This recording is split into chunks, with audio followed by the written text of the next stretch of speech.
I see a victim. Do I get a victim? A happy, happy victim? Go away.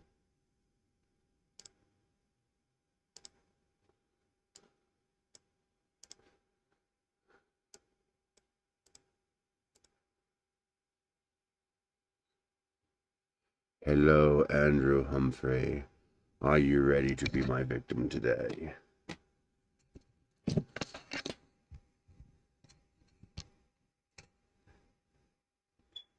Oh, come on, cat. That stinks. Ah. Everybody's a victim. The trick is to be happy victims.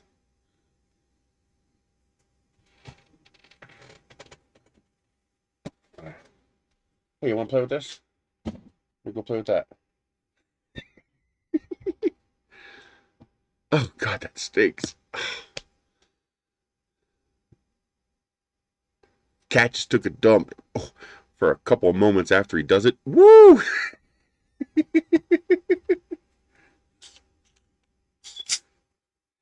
But I know fragrance based. Oh, really? Well, welcome. Be very, very happy this does not include smell-o-vision. It's already starting to go away. Just stinks for a moment. Yes, but they're my precious little furball murderous devils. Yes.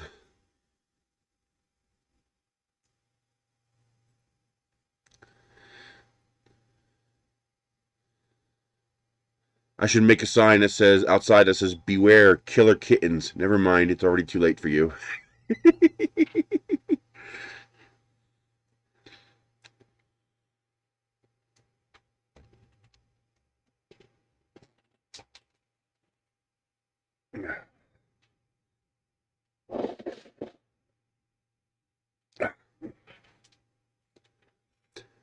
Hello, Robson668.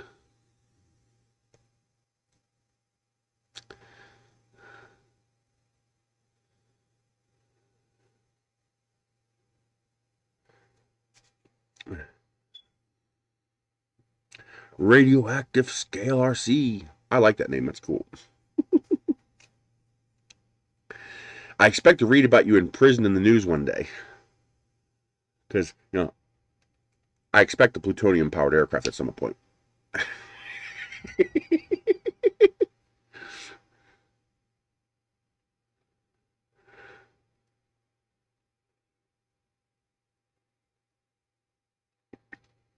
um, I don't know. I mean, I have their two Sapphire printers, and I'm very pleased with them. Are they perfect out of the box and need no modification? More like what Creality is? No.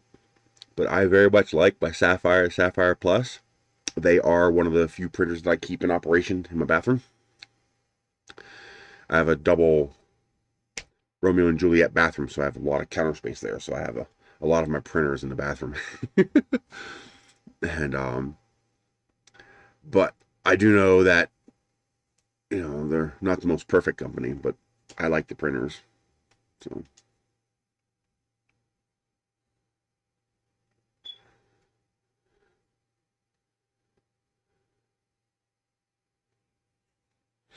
yeah, I mean my Sapphire Plus work great. I mean they seem to be good machines. Are they perfect? No. Do they need some modifications out of the box? Yes. Not so much modifications as tweaking. You gotta make sure you assemble them correctly. But yeah, I mean, put it this way, I pulled my Sapphire and my Sapphire Plus off of the bus that I used to transport all my stuff from Pennsylvania to here.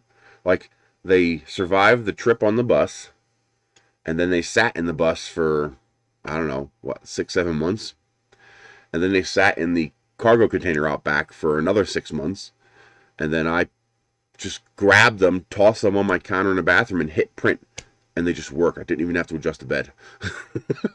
That's pretty impressive, no matter what printer it is. They're not perfect, and from what I understand, the company's not perfect. But what Chinese company is?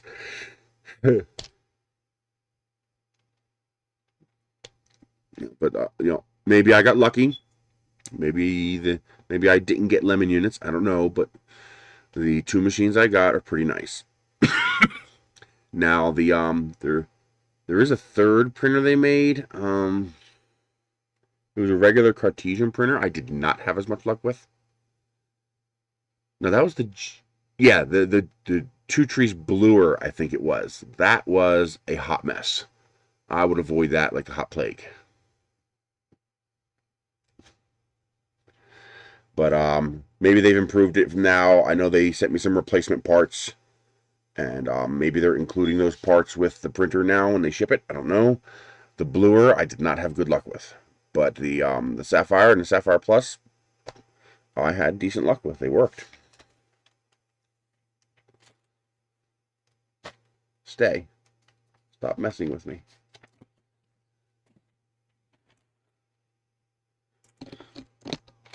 Where did that plate go? I don't even know. I don't even know where the plate went. Hi. How you doing?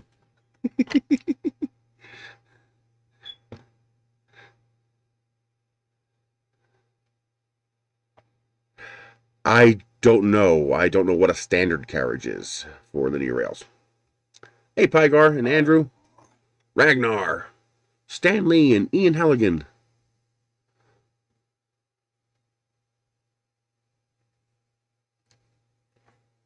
Hello, Colin.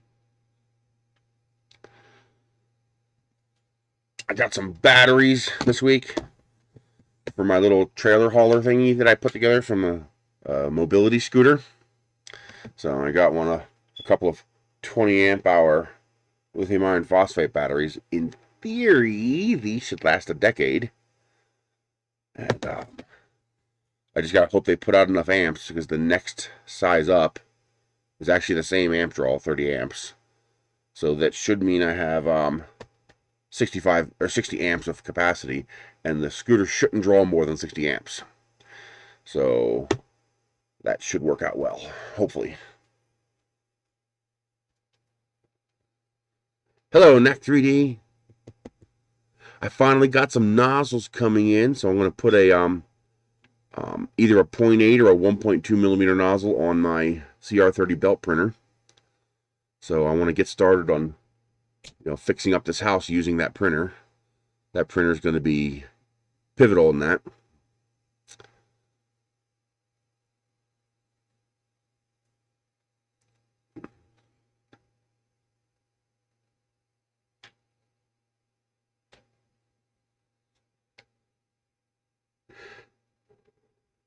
It's no bother, dude.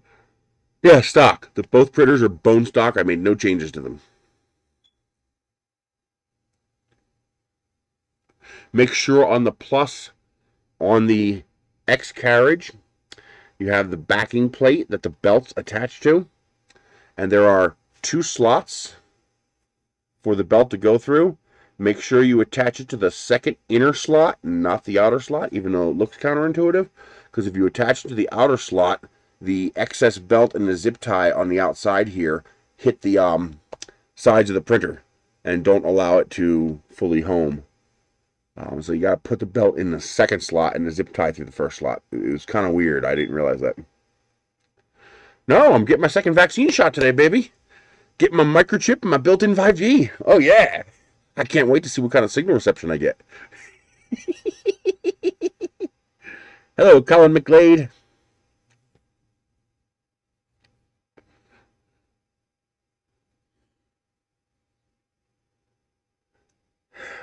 It depends on if I can afford it. I'd probably go to Murph no matter what. As long as I can afford it, I'll go. So, yeah, no, don't worry about caps. I don't care. You can obviously tell you just had your caps key on because you got lowercase first letters and capital second letters, so you were typing correctly and you just had the key activated. So when are they going to hold Murph? No, we don't have to pay anything for the vaccine. I don't believe anybody in the country has to pay anything for the vaccine. I believe that's part of the CARES Act. They made the vaccine free for everybody, which is what they should do. Yeah, we got ours 28 days ago, roughly. Yeah, 28 days ago. So today is the day we get the second shot.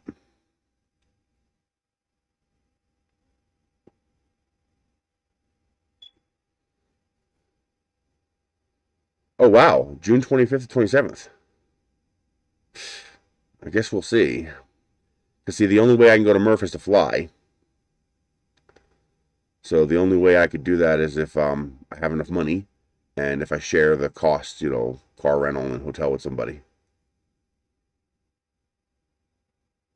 This is a hoax. No, the running joke in the conspiracy circle corners is that Bill Gates is using the virus to microchip everybody, and they're going to use 5G to mind control us with our 5G microchips that we get when we get the vaccine. So I'm kind of making fun of that conspiracy theory.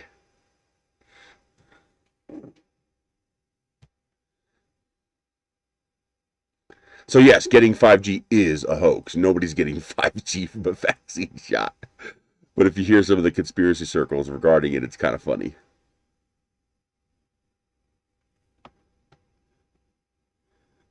I had one guy was like, "You know they're gonna give you 5G." I was like, "Yeah, I know. I want it badly."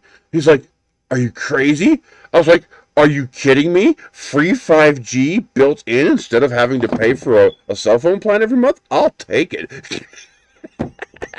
It just blew his mind.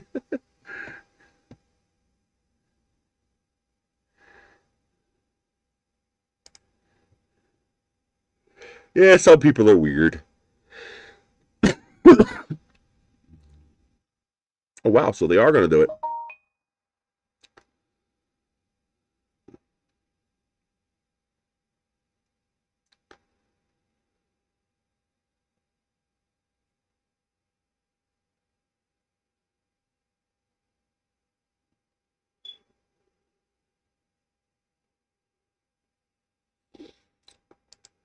Well, it all depends on what it costs. So we'll have to see what airfare costs for that time period.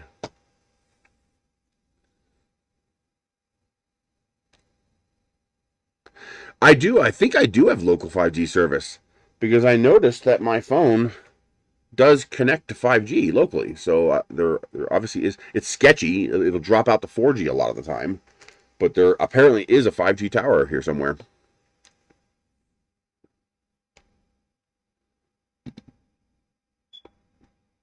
Yeah, Core XY is pretty ideal for a conversion to direct drive because the your head mass is static.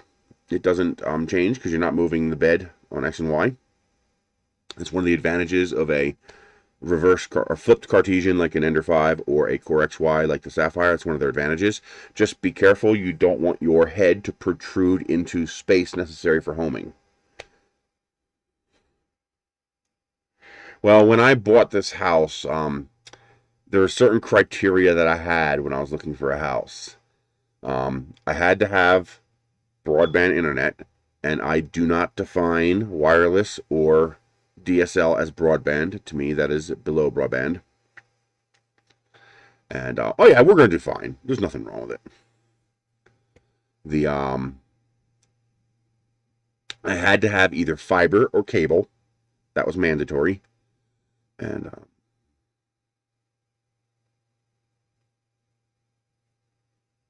well, yeah, they're gonna have a lot of declined sponsors because there's probably going to be a lot of people that can't make it, not only because of the virus, but because of the time frame. They've altered the time frame, so now it's going to be in June instead of when it normally is. And there's probably going to be companies and people that are available at the normal time frame, but not available at the June time frame.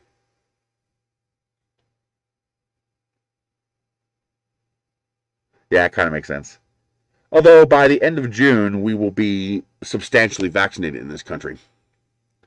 We are already at, I believe, 40% of the country has at least one shot. So we're already at that, and that was a week ago. So we're probably quite a bit higher because it's almost an exponential growth that we're vaccinating.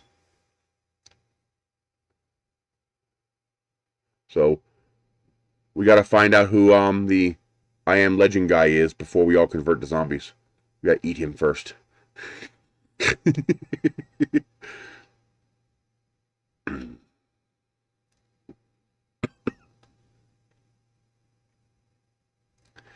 So, I mean, if it's going to be a largely very, very slow event, I might not want to spend that kind of money to go to it. So we'll have to see. The cost would be substantial to me. Let's see when is the date for that. We are looking at Friday, June 25th, so just after my birthday. And that means, I believe, we'll be flying into Baltimore.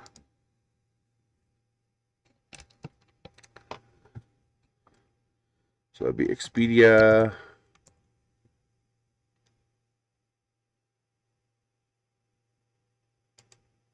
Flights. ABQ. To Baltimore. BWI. And that's going to be June. So it'll be the 24th to the 27th.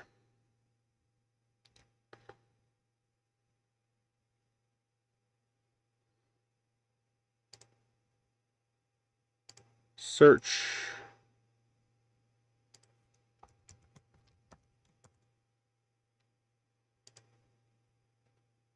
Oops, I just realized I flipped that camera off. You gotta be careful doing that. Oops. I pushed the camera out of the way and forgot. Yeah, that camera's running. I kind of need to aim that.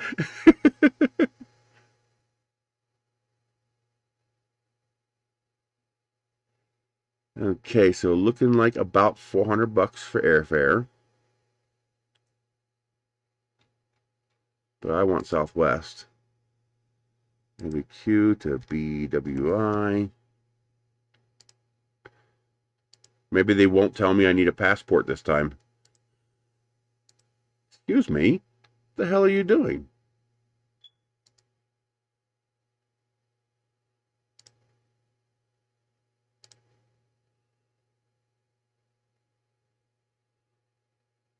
Weirdo. BWI. June 24th to the 26th.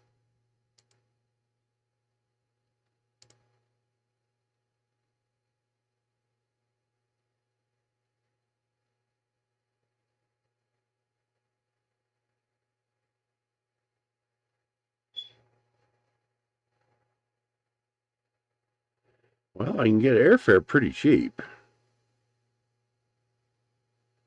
Non-stop flight for $190.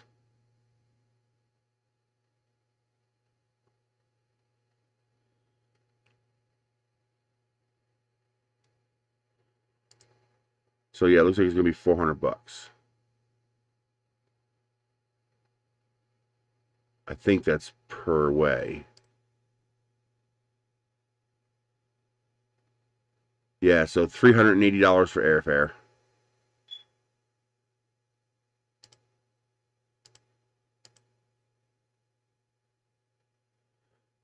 I think Baltimore is where we flew into last time. I don't think there's any other airports nearby.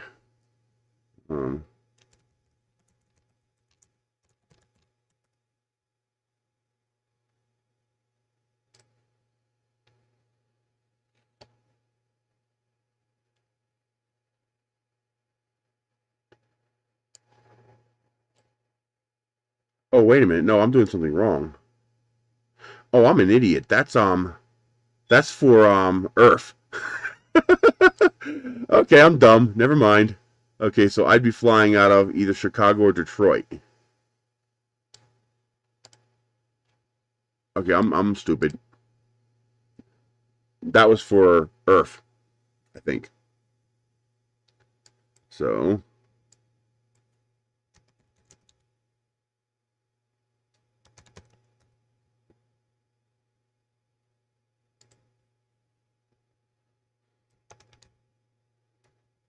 how do I know where I would fly out of? It's not allowing me to search for that. Okay, no, it looks like here, it looks like it'll be South Bend.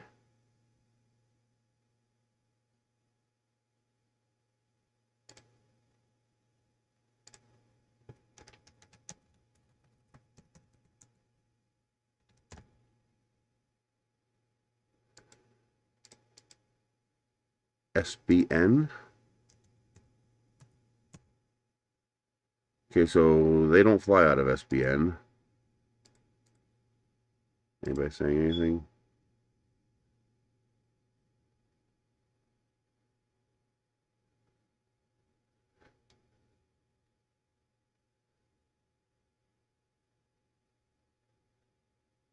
I'll have to make a multi-pass for my COVID card. That'd be awesome. Oh my god, I have to do that. And no, I couldn't afford to take the bus to Murph. Oh my god. I actually did the math on that.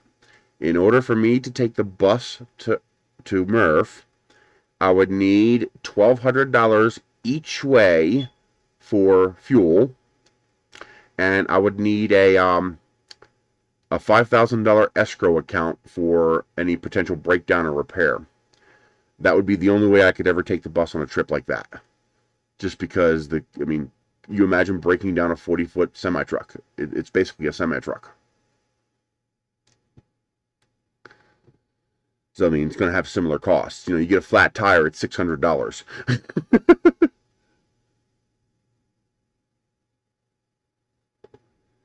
Oh, I have to see this.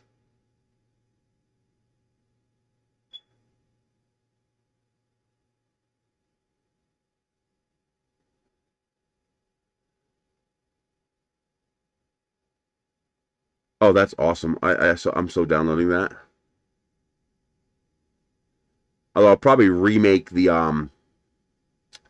I'll probably reproduce the vaccine card to be smaller.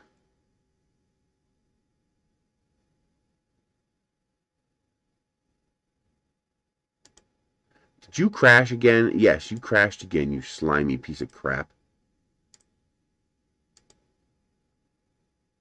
Thingiverse loves crashing my Firefox browser. I don't know why. It's the new Firefox version for whatever reason. Garbage.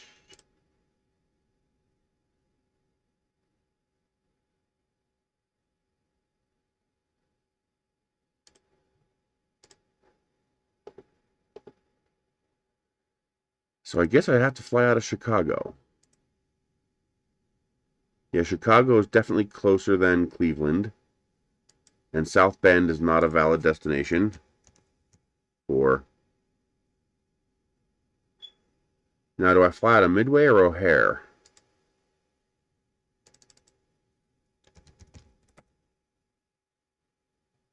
Why do you do that? Why do you do that? I tell it to search for airports near Chicago, and the goddamn thing jumps back to Albuquerque and searches for airports. Now, why doesn't South Bend come up? Maybe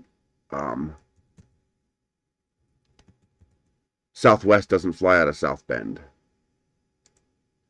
So it definitely is Midway. That's MDW, I believe. Yes. And the dates are wrong again. 24 to the 26th. Search.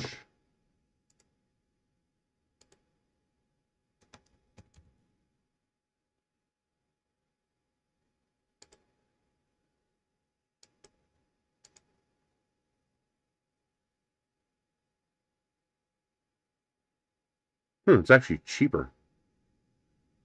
Oh, about the same price, really. But that's $168 for a non-stop flight.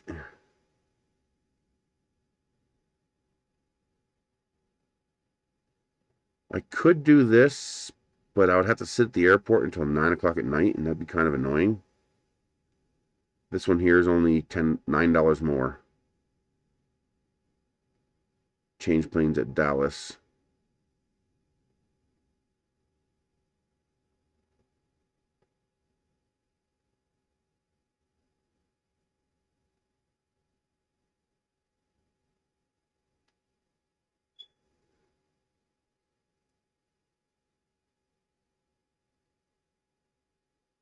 This one goes to Phoenix.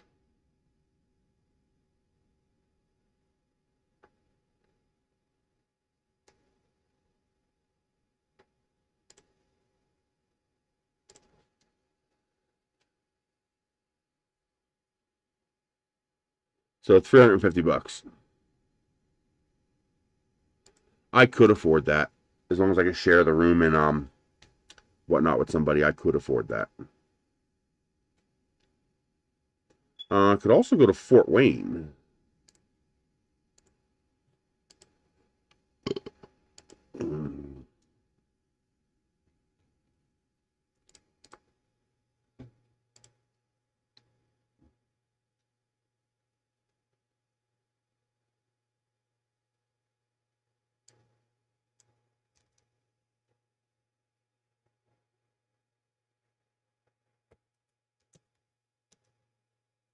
Nope, Southwest doesn't fly to Fort Wayne, so it has to be MDW.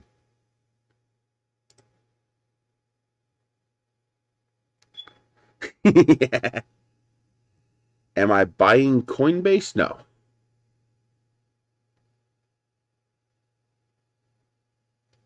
Midway's better than O'Hare because O'Hare is right in the middle of Chicago, while Midway is south of Chicago, or just at the south end of Chicago. So you have a shorter time to get out of the city. Fort Wayne's not a destination for Southwest.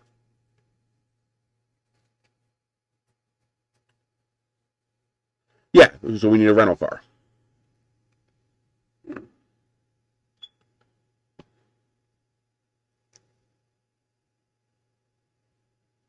Is something special happening with Coinbase today? Are they going public?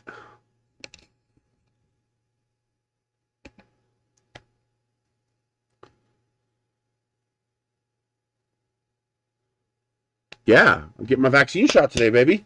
Built-in 5G.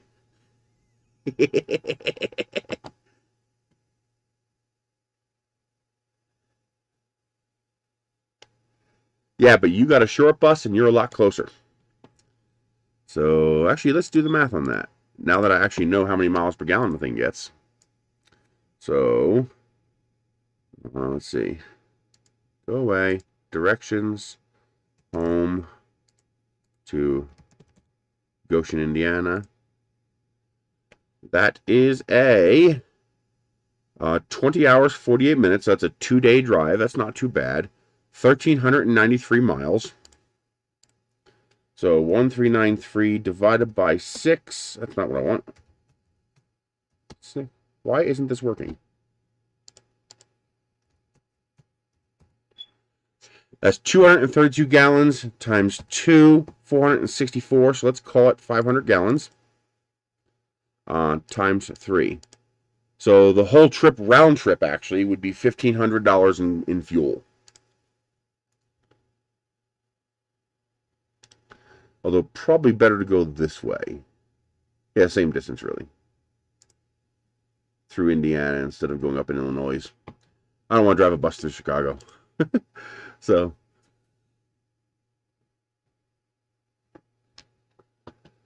the president has no effect on gas prices. The price increase of gas was actually 80% complete before Joe took office, and it had absolutely nothing to do with him. Just like the price decrease last year had absolutely nothing to do with Trump. And both had everything to do with we used less gas last year, and now we're starting to use more gas. So the price is going to go up.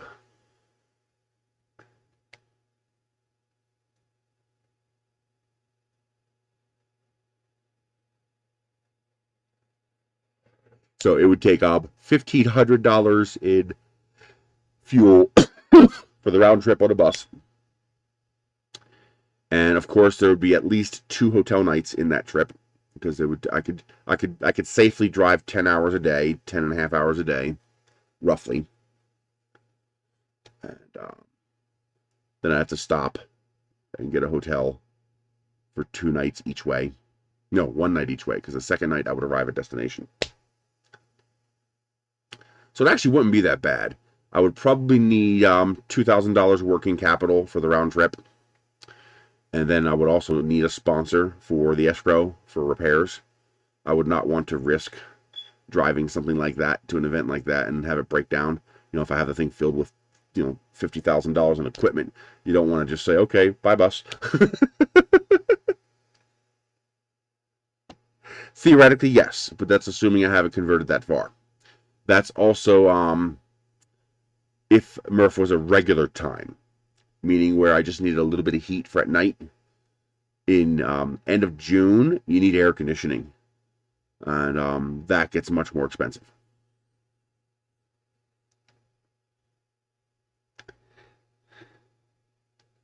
I would never convert the bus to an RV just because that's an insurance nightmare. But what I would do is put a Johnny bed in the bus underneath one of the countertops. Well, that's not so bad. From Chicago, it's not so bad.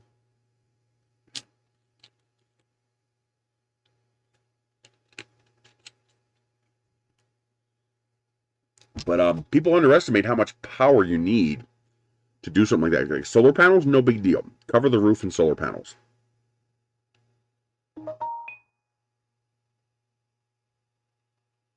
Civics class? Civics for what?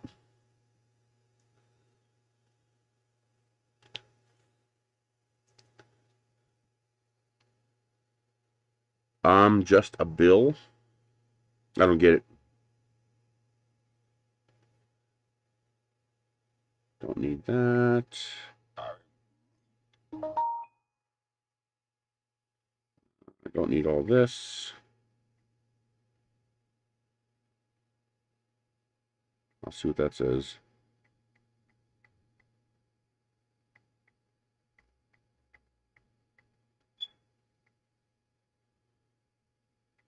I don't know why it's so hard to tap the little icon. They need to make the hitbox around the icon here larger. The hitbox is too small. It's too easy to accidentally click on the thing surrounding it instead of the actual hitbox. So you end up opening the email instead of clicking on it.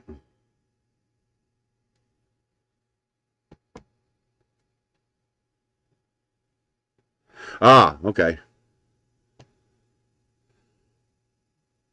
Now, interestingly enough, Trump did have a slight impact on gas price, but it wasn't because of something he did as president, so to speak. He bamboozled Saudi Arabia. He tricked them. He convinced them to ramp up production when demand was going to go down. So there ended up being a little bit larger of a glut in gas than there would have normally been, but it didn't really affect price that much. The price tanked because nobody was driving their cars.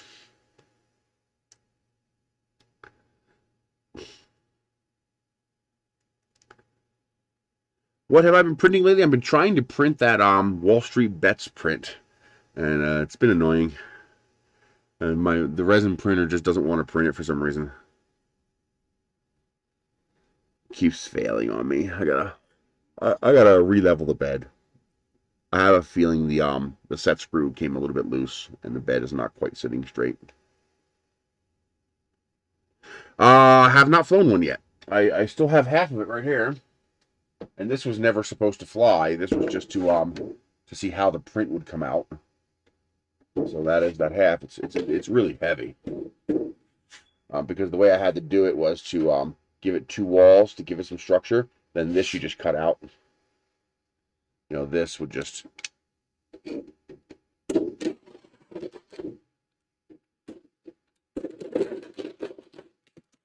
this would just remove, and then you end up with this as the structure. And the problem is that makes it slightly heavy. Not a huge deal, but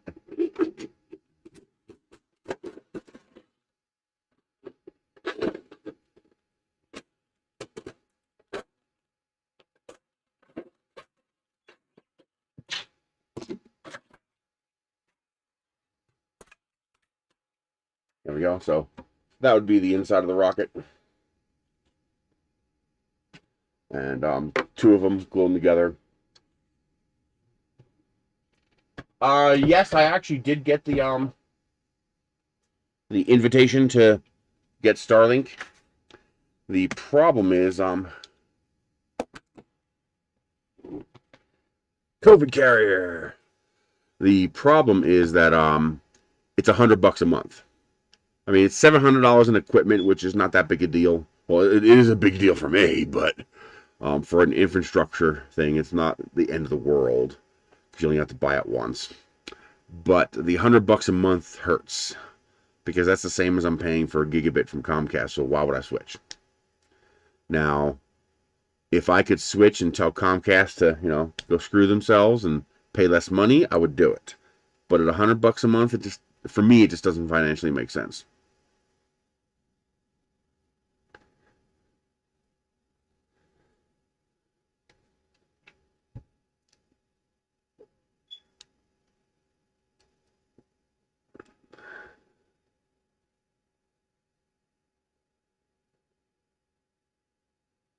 Well, the thing is, when you stop at rest areas, there's no power.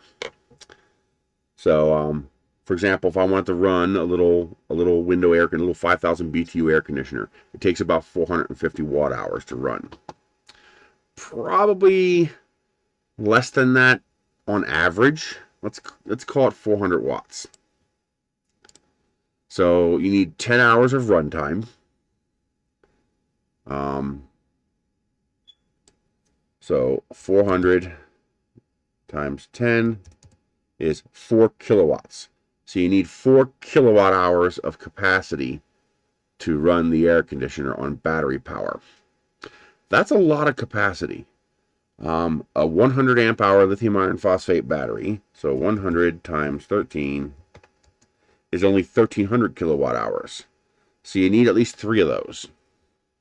And those things are $600 a piece. So I need $1,800 worth of batteries, and that's pushing it. You really want 4. So you need $1,800 to $2,400 in batteries to produce enough power just to run the air conditioner. And so if you get 4 batteries, you can also run a little mini fridge, one of those little fridges. And then you need enough solar panels on the roof. So if I have times 4, that's 5,200 watts total capacity divided by 10. So I need 520 watts of solar panel. So figure 800 watts of solar panel on the roof of the bus. I do have some used printers that I bought before I left Pennsylvania I got to play with. But next week we're doing a CNC machine. Creality and Comgrowl are working on a desktop CNC, and I have it sitting out back. So we're going to open that next week. I have no idea. I hope so.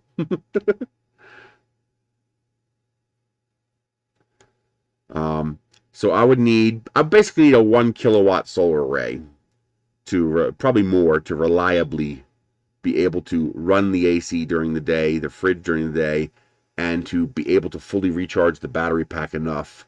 And that's assuming I had the $2,000 necessary to buy that battery pack.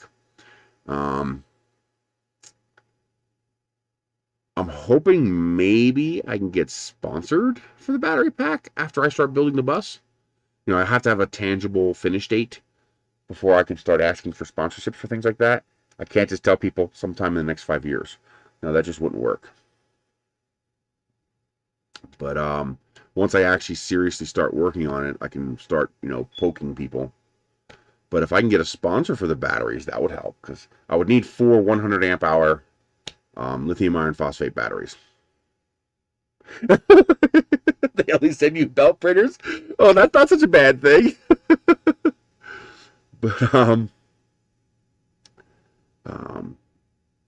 But that would allow me to solar panels on the roof of the bus to keep it going, and the batteries would run when it's nightfall. And the 5,000K air conditioner would probably be enough to keep things relatively cool in there. I mean, it wouldn't be great, but it would work, especially if you put up a curtain midway so it wasn't trying to cool down the entire bus. Yeah, I'm kind of excited to see what they did. I'm hoping it's more of a legit CNC versus, a 3D printer that with a CNC head.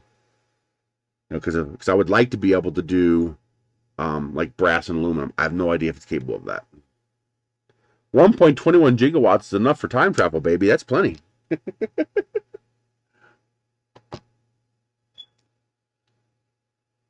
So that is interesting. 400 amp hour batteries would do it. And they would probably fit in the battery compartment on the bus too. Inverter's no big deal. You know, a 1500 watt pure sine wave inverter would be enough to power everything.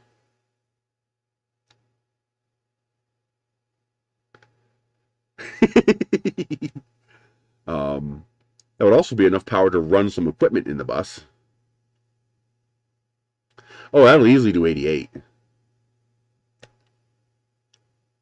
That's got it has an 8.1 liter gasoline engine in it. That thing will cook. Unless it's a governor.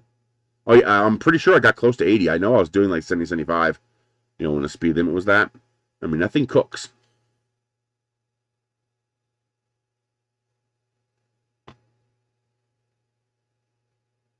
Well, that's what we just did. That tripods. We just figured it out. A 400 watt air conditioner would need 4 kilowatts of power in order to power the air conditioner for 10 hours, meaning through the night, before the sun came back up again. Yes, the Creality CP01 does have a CNC head, but that's a 3D printer with a CNC head. So it's obviously limited in capabilities. I'm hoping that this will be a more capable CNC. I'm hoping. Because it'd be nice to be able to make some small aluminum, maybe even brass parts. I think that'd be fun. Dotted screens? What's that? So, a 100 amp hour lithium iron phosphate battery has 1300 watts of capacity in it. So 4 of them would give me, well, 3 of them would give me just about 4 kilowatts. So really you want 4. So that's times 4. That would be 5200 watts of capacity, or 5.2 kilowatts. So the air conditioner would consume 4 of those kilowatts to run overnight, which means the extra 1.2 kilowatts would be enough for to run the little mini fridge and a couple of LED lights. You know, charge up my phone, stuff like that. So I could theoretically do it on 3, but in reality I would want 4 100 amp hour lithium iron phosphate batteries, and those are not cheap. So you're looking at 500, just what I thought, $500 a piece. Actually, I can get a 300 amp hour for $1,300. That's actually pretty good. This would be better, a Battleborn lithium iron phosphate, but it's twice as much money. Although here's one for $459. That's actually pretty cheap. So a little less than $2,000 I could do it. Here's one for $450. Wow. I don't expect that. Wow, I didn't know you can get them that cheap. I have no idea how reliable it is, but you can get them that cheap.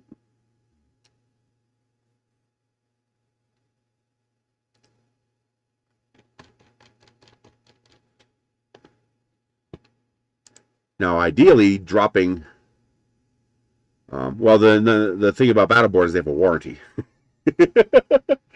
You get a Chins battery, you got no warranty. You get a Battleborn battery, you have a warranty.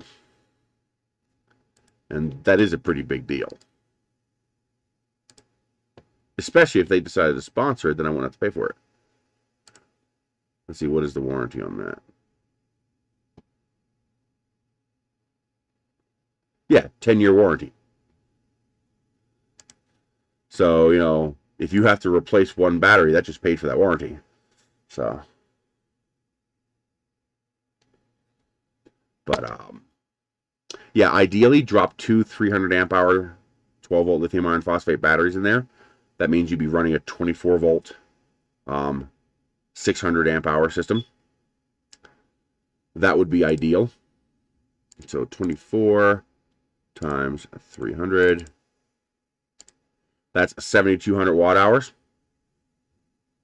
That'd be enough to run everything.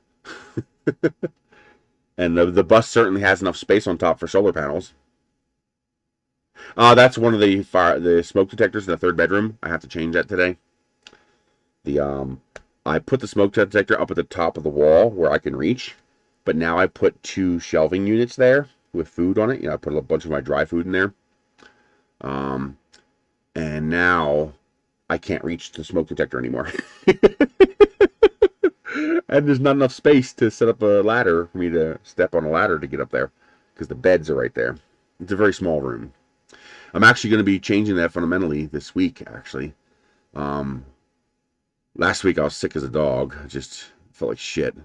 But we finally started cleaning up the place a little bit. I actually got almost everything cleaned up out front. So almost everything is all cleaned up. I can actually drive my car all the way up to the stairs. And throw a shoe at it. But ooh, nice. So finally started cleaning up. The broken down trailer hauler slowed me down a little bit, because taking stuff individually front to back is a pain in the ass. Well, I'm replacing all the smoke detectors in the house again, because I got lucky and I scored a whole bunch of I have like 10 of them now. So from that review site I do, but I got a whole bunch of these smoke detectors with built-in 10-year. That's not that's good. I got a whole bunch of these smoke alarms with built-in 10-year batteries, so you install them and I don't have to putz with them until 2031.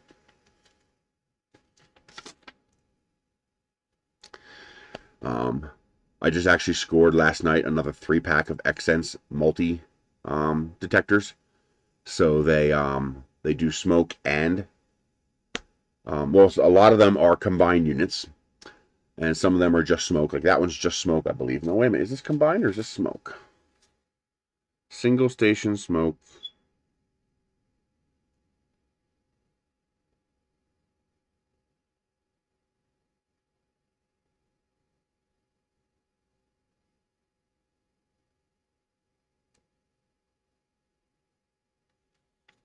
I think this is just smoke. Yeah, this is just smoke. That's just a smoke detector. But a lot of them are combo, meaning they're smoke and CO. So I got lucky. A whole bunch of them came up on review, so I grabbed them. See you later, Knack. And I got a couple of more Lifey batteries. I got 2 8 amp hour lithium iron phosphate batteries, so that'll be handy. I got a new battery box. This is actually nice. It's available on my, you can see it on my Amazon page under my goodies section.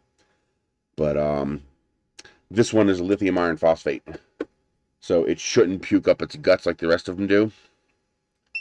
And this one is capable of 2-way USB-C 60-watt PD charging, which is freaking awesome, so you don't have to worry about losing the special power adapter it came with. And so being able to use a USB-C is important to me. Actually, the fuel consumption was pretty damn good. I got 6 miles to the gallon fully loaded. To put that in perspective, I was expecting 4 miles per gallon. So a 50% increase in fuel economy was amazing. It saved me like $800 in fuel.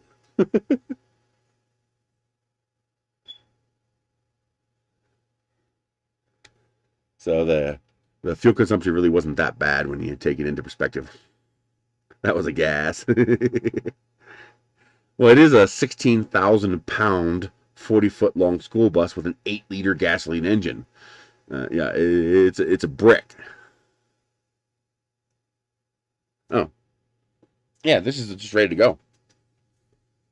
So you have your 12-volt outlet.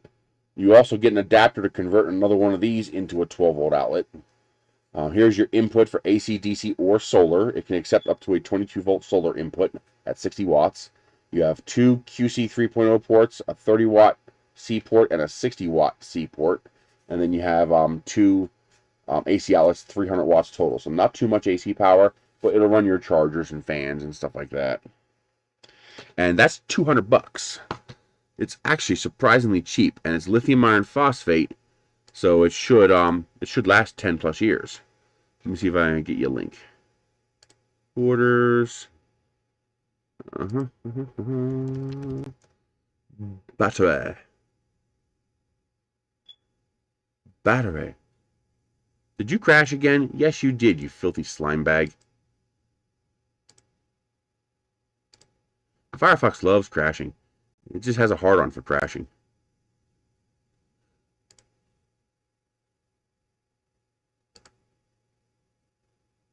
Come on, sometime today.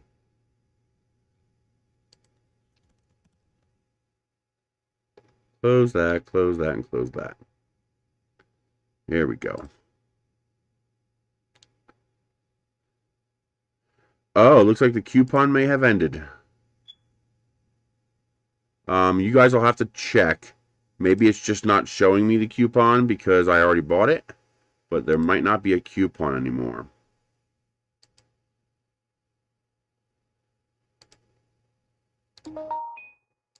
But here is the unit I got.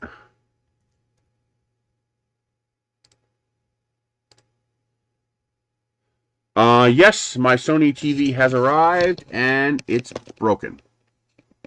The top corner of the screen right up there is cracked. It was DOA on arrival, but Sony's replacing it. So that's good.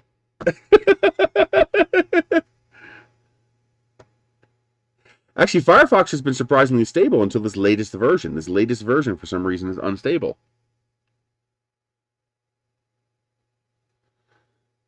Yeah, I got it, and I turned it on, and it lit up for a split second, and then turned off, and the light started flashing 4 times. And I went through some basic diagnostics. They ran me through some basic diagnostics, and then one time it turned on long enough for me to see the right corner of the screen light up, and I could see what looked like an absolute crack. Yeah, they're going to come pick up the old one. You know, I don't have to pay for any of that. So actually today when we get back from Moriarty from the vaccination, we're going to pack up the screen and put it back in a box. Really? Edge doesn't suck?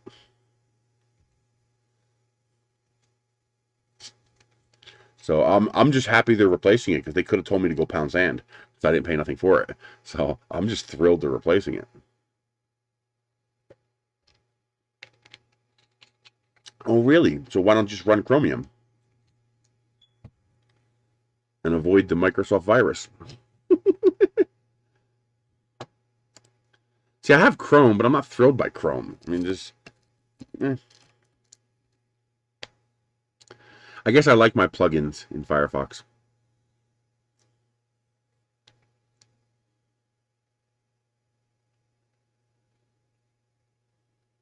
I got my Instago 360, so I'm super excited to put this on a rocket.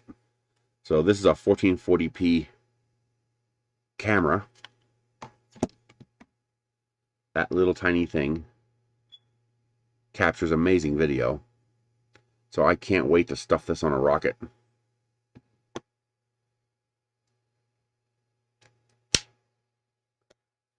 So I'm super excited to fly that.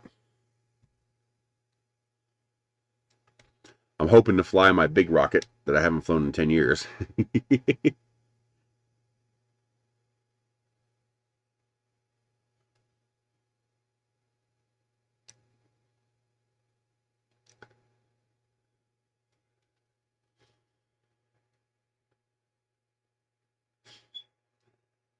I got a 3D print a mount for it to mount it to the rocket. But this camera has an interesting ability where the sensor is oversized. It's a square sensor that's oversized so that you could put a 1080p picture in the sensor and rotate it 360 degrees and still have enough pixels for 1080p. Well, if you upgrade to Windows 10, yeah.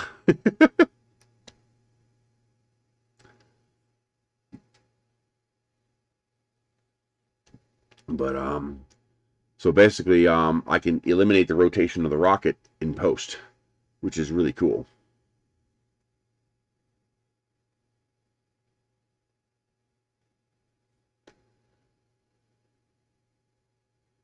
Looks like a tampon. The nice thing though also is for wearing it. They have a little magnetic disc that you can wear under your shirt, And so you just take the camera and go bloop, and stick it on your shirt like Iron Man. And it just sticks there.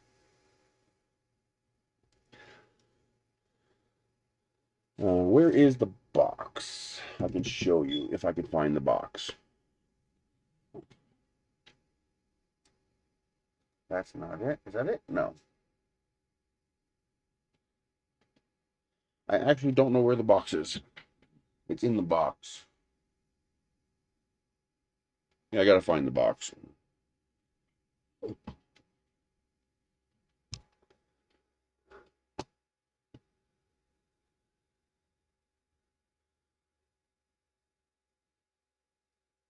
Yeah, I got the pickup truck transferred over to New Mexico, and I started the process to get the electric car transferred over to New Mexico.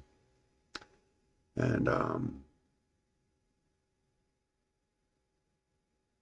yeah, kind of. You just press the button and it starts recording. And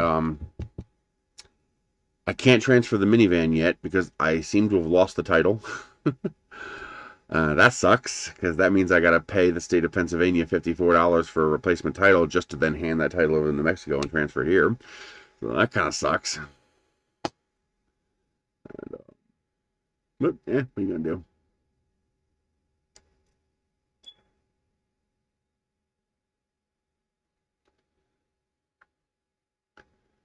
A cheap little camera off that review site that's actually not that bad. It's a little tiny 1080p camera. Not the greatest video in the world, but not bad video, especially in broad daylight. The nice thing is it's fully automatic. So you just switch the switch here to video, and that's it. You don't have to touch anything. Oh, the IR turned on. You don't have to touch anything. You don't have to press a button. You don't have to press a mode. You don't have to do anything. It just starts recording just like that. It's going. And then to stop it, you simply move the switch to the off position. That's it. So no press and hold, no tap this button, tap that button. You just flick it on and it works. So that's actually not too bad. Although the pictures made it look a whole lot smaller. It's quite a bit bigger than what the pictures indicate. Well, in the United States, you have to register your cars in the state where you live. So my car has a Pennsylvania. So like, for example, you know, my trailer has a Pennsylvania title. So I have to take the trailer and this title to the MVD here, and I have to register these vehicles in New Mexico so that I can have New Mexico license plates on them. And so I did that with the pickup truck, and I started the process with the car. Because the car is financed, I can't just do it right away. I have to wait for the bank to send the title to the state of New Mexico.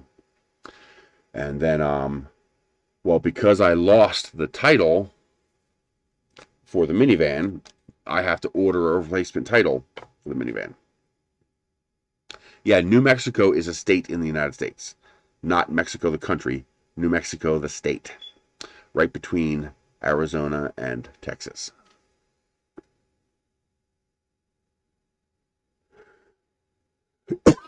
Just try it out and see if the video is any good.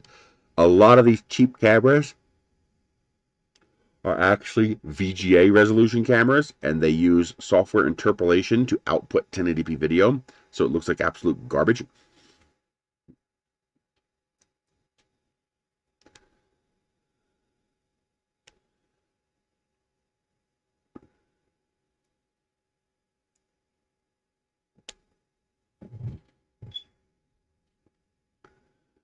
But yeah, that's going to be in Alamosa, Colorado, end of May. So I'll be going to NSL.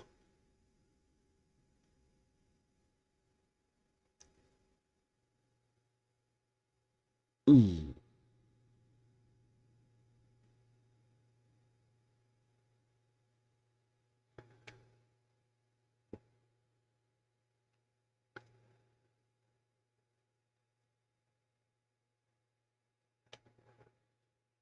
That'll be fun.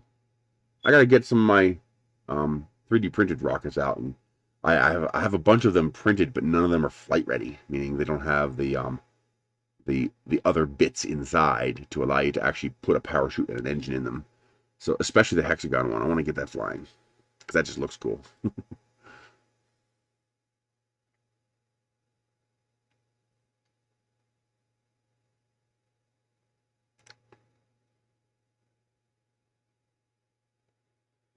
I'd like to get at least something that looks similar or vaguely similar to a starship flying too, because that one's pretty easy to spoof. Because the booster, I can make pretty much anything I want, so I can put giant oversized fins on it to make sure it flies. So I got to work on that because I wanna make one of them fly. I want to make a 4-inch version of it because I have 4-inch tube. Because I have to oversize the fins on the booster.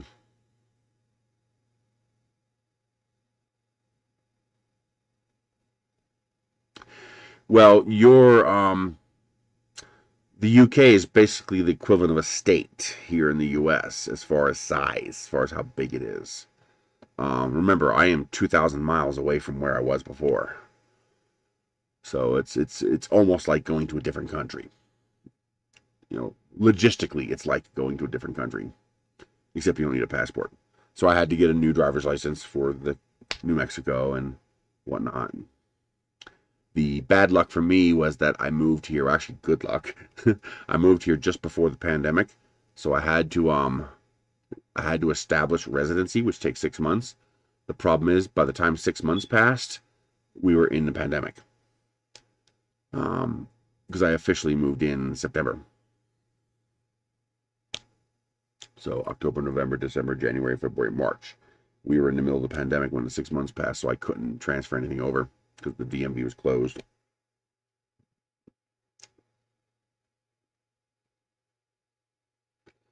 It's all for money and taxes. They just want their money. I decided not to get custom plates here because they're very expensive. In Pennsylvania, you have to pay like $100 for custom plates, but it's a one-time fee. After that, you just pay your standard $42 a year registration. Here in New Mexico, it's about the same extra price. It's like $126 for custom tags or something like that. The problem is you have to pay the $126 every year. So I was like, no thanks. I know the UK is a country, but geographically it's more equivalent to a state when you compare it to the US. You look at the size of the UK and now superimpose that on top of the United States, and you'll see what I mean.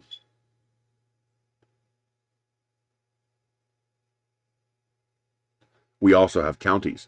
For example, I live in Santa Fe County, and a half mile that way is Torrance County, and then 20 miles that way is Bernalillo County. So we also have counties. So we have local towns, then we have counties, then we have I don't think regions are a legal thing. And then we have states, and then we have the nation. So the United States doesn't have license plates. There is no federal, well, actually, I guess there is. I guess DC plates would be technically federal plates. I don't know. But there's no national plate in the country. There is, each state does their own thing. They have their own police, they have their own DMV, they have their own road laws. Literally the rules for driving are different from state to state. For example, some states, turning on red is allowed unless there's a sign that says you can't turn on red. While in other states, turning on red is never allowed unless there's a sign saying you can. In Pennsylvania and I believe New Mexico, I can pull into an intersection when the light is green, and when the light is red, I can continue and change. Yeah, see? So now look at individual states, and you'll see what I mean. That from a geographic point of view, and a logistics point of view, European countries are more like United States states. So when you want to compare the United States to something in Europe, you don't compare the United States to the UK or Germany. You compare the United States to the European Union, and that's a more valid comparison from a geographic logistical point of view. Obviously, politically, they're all countries, but from a geographic logistical point of view, it makes more sense to think of the United States as 50 countries making up the United States Union. And actually, politically, we're more like that. Politically, our states are more like your countries.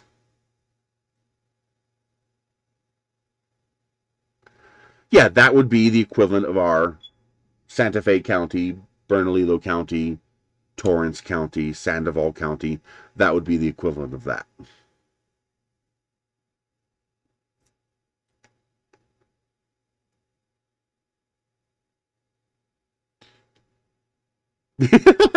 Texas is like Brexit. That's funny.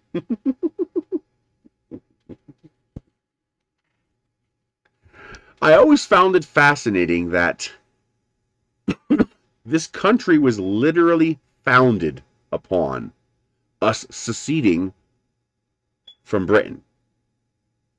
And yet one of the first things we did was make it illegal to secede.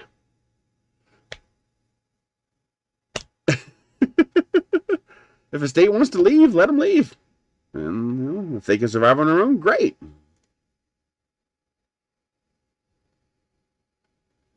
I know very little about Europe in general, but I'm not adult. I have some knowledge. Half the U.S. population probably wouldn't be able to find Europe on a map. To be fair.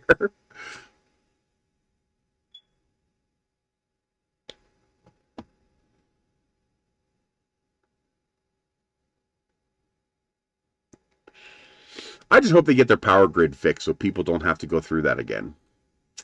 So yeah, that'd be nice.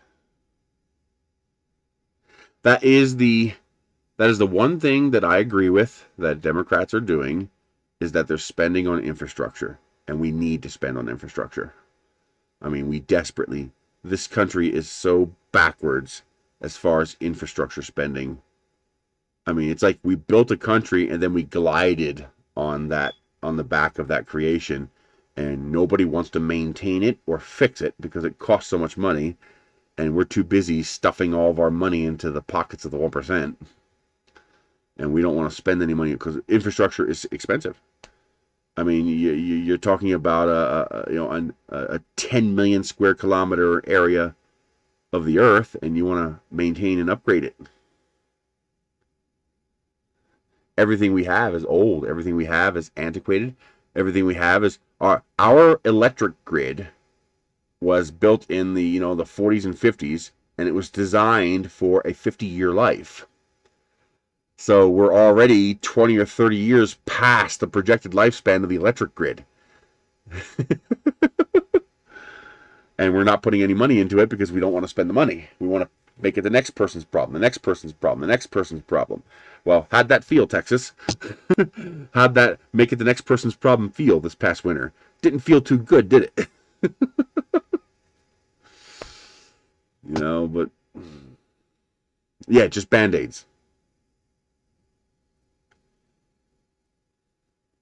So, regardless of political affiliation, spending on infrastructure is necessary, even if we have to do it while everybody is kicking and screaming about it. We need infrastructure.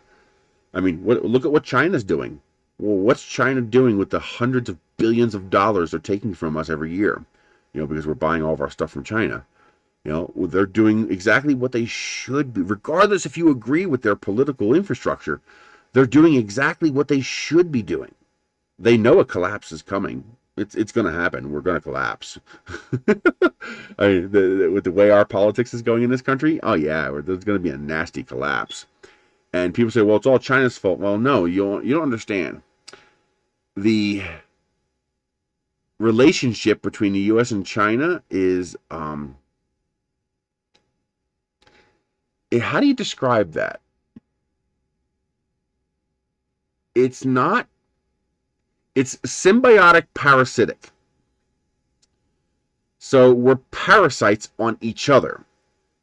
So we're symbiotic in that we can't live without each other, but we're hurting each other. Because China is going to be massacred just as much by a collapse as we are. And so China is doing exactly what they should be doing. What is the one thing you want to put all your money in during a collapse? Infrastructure. Because infrastructure is the only thing that survives a collapse. Your buildings, your roads, your power plants, your resources, your dams, that's what survives a collapse. And so China is spending all their money on infrastructure. They're building cities, roads, power plants, transit, factories, warehouses. They're buying up oil reserves and natural resources. China's doing exactly what they should be doing. China knows what's happening. China knows that this whole charade is going to go boom. It's going to explode in our faces, and they know it. And so they also know that they can't survive that collapse unscathed. It's going to bring them down too. Because people think, well, when China stops making stuff for us, we're going to collapse. Well, when we stop giving China our money, they're going to collapse too. Okay? They know this. They're not dumb. And so even though I don't agree with a lot of what their politics does, I do agree with what they're doing with the money. They're spending it on infrastructure so that they can recover after the collapse. So that there's something left of their country after the collapse. We're not. Our bridges are falling apart. Our roads are falling apart. Where we should be building concrete roads, we're building asphalt roads because they're cheaper. But they also require more maintenance. And so asphalt probably costs about the same as concrete, except with concrete, you spend it all up front. And with asphalt, you spend it over time because you're constantly repaving the roads. So I wonder if asphalt's actually more expensive when you account for the economic differences. Now, some things make sense. For example, residential streets, okay, use asphalt. They don't get used nearly as much as concrete, as highways and stuff do. Oh, they're building tanks too. Yeah, they're building jets. They're building aircraft carriers. They're building tanks because, what do people do in a collapse? They get desperate. It's our dumb asphalt. That's good. Oh, I'm saving that. Oh, that's good. Oh man. Okay, now what happens if I pin a message? What's that do? It just pops it up here. Okay. Now, does it stay there? I have no idea what that does, but that's great. The digital yuan? No, I haven't. The yuan is the Chinese currency, right? Yeah, because yen is the Japanese currency.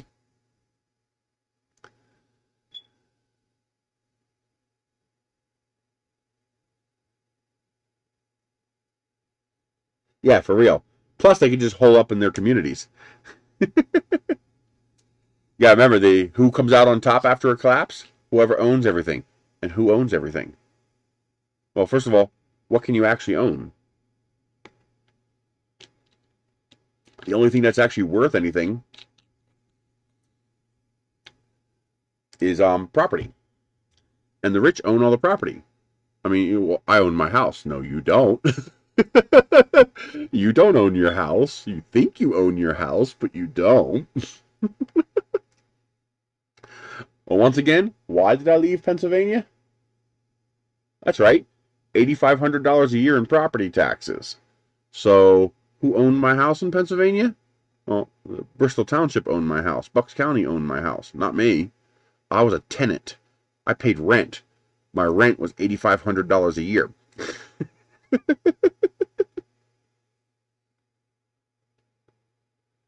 Well, no, because China's developing all that. Why do you think they're copying and developing all that in their country? So they can do it in-house. And they're getting good. They're getting better. That's correct. Same here. In the United States, the government owns the land. They can take it from you anytime. It's no different than China.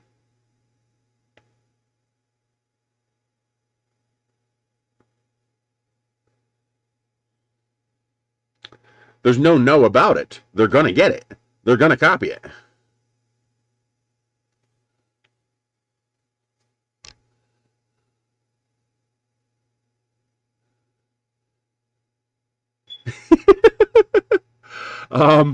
That's the interesting thing. I don't want to get too much into politics, so we're gonna skirt that line because this is a general discussion video. A lot of people don't realize what the actual purpose of the Second Amendment is. They think it's to allow me to fight back against a tyrannical government. No, it's not. I'm getting a second shot in a couple hours. So we'll be ending this stream at about 1:30. And then we'll go get the second shot. Apparently, we can only do it on Wednesday. They're using a high school where we get our shots, and apparently the only time that school is available for use is Wednesday. That's why the shots are all on Wednesday for here. So, the purpose of the Second Amendment is not so that you can stand up against, not even a little bit. Is not so you can stand up against a tyrannical government. If your country has failed to the point where you're taking your AR-15 to go fight the government, your country's already dead.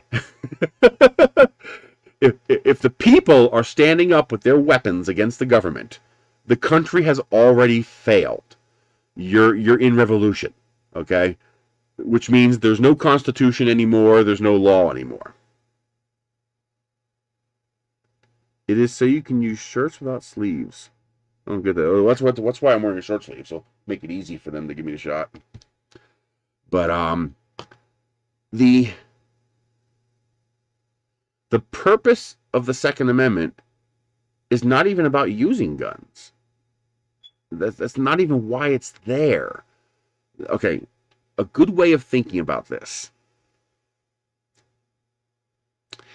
I am a freedom-loving, liberty-driven American, white, because if you're black, this might not apply entirely.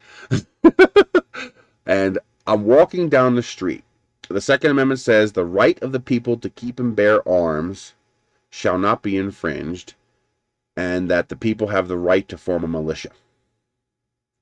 A militia is basically a spontaneous military created of the people.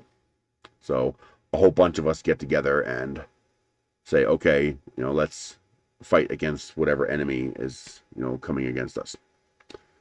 And so you're walking down the street and you see somebody mistreating somebody. You see a bully, bullying somebody. What do? Well, some people watch. Some people pull out their cell phone. Some people, like me, get up in the face of the bully and say, how about bullying me? No, the militia is not the National Guard. The National Guard is an established military. They like to say it's a militia. It may have started as a militia, but that is not what the National Guard is. The National Guard is an arm of the armed forces. The militia is literally the people coming together and saying, hey, we need to defend ourselves with arms as a military operation, as a military style structure. That's what a militia is. It's, form a posse. That's basically a militia. And the National Guard is not a militia. Actually, specifically to be against the government. That's kind of the point. But again, if you have to raise arms against the government, it's already too late. Your country's already failed. You're now a revolutionary. You're no longer a citizen or a militia member anymore. Your country has failed. If you have to raise your guns as a nation against your government, well, then you're not a nation anymore. You're in flux. You're in the middle of a revolution. Whether or not you'll have a country when you're done is another story. But it's no longer the United States. There's no longer the rule of law. Because otherwise the people wouldn't be raising their arms against the government. A lot of people don't realize that. It's not what it's for. So, I see somebody being bullied. And I step in and go, yo, what the fuck? Yeah, I'm not going to just stand here while you bully this person. And, maybe they'll back down. Maybe I'll get into a fight. I don't know. Now, Yeah, true. Well, they would be the enemy. But now, let me change it a little bit. It's 1940, and you're a black man walking down the street, and you see an adult white male bullying a woman. What do you do? As a black adult male in 1940 America, or let's call it 1930, 1920 America, whatever. Call it 1850 America. I don't care. What do? You do absolutely nothing. Because that adult white male is your superior. You are owned by somebody. You're a slave. You keep your head down and you keep walking and you let the slave master do whatever the slave master is going to do. Why? You're both human males. Why the difference? Because one is a slave and one's not. And as a slave, your brain is actually different. The programming in your brain is different. Because you see the world in a fundamentally different way. I actually say this is something that makes a very big difference between Europeans and Americans. That was pretty good. One shot wonder, baby. So, Europeans' brains are different than Americans' brains. And I'm talking about good Americans. I'm talking about educated, stand-up, decent Americans, not the uneducated buffoons that litter our country. Assume a reasonable intelligence, assume reasonable, sane person, not a conspiracy nut. So an American is a fundamentally different kind of a human being than a European is. Because an American and a European literally see the world and their place in it in a different way. This is not a negative. This is not a negative on Europeans. This is not a negative on Americans. It's just different. When a European thinks government, the European thinks they're the rulers, they're the one in charge, I am the citizen, I follow the law, I do as I'm told, although I do expect my government to do things that help me. Nothing wrong with that. It's just the way they see the world. That's the way their lives function. Here in the United States, that's not how we see things. Here in the United States, the people in the government are not rulers. The people in the government are not in charge. The people in government are actually, that's a good way of looking at it. That's a good way of looking at it. The Europeans, for the most part, at some level, see the government as the employer and the citizens as Trump's a moron. They see the citizens as employees. Here in the United States, that's backwards.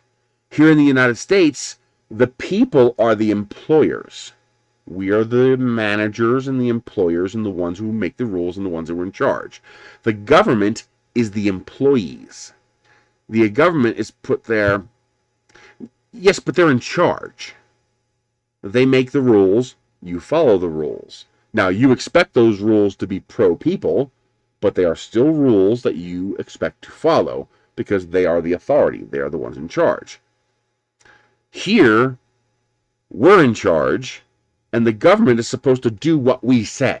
The government is an employee, not an employer. The government's not in charge.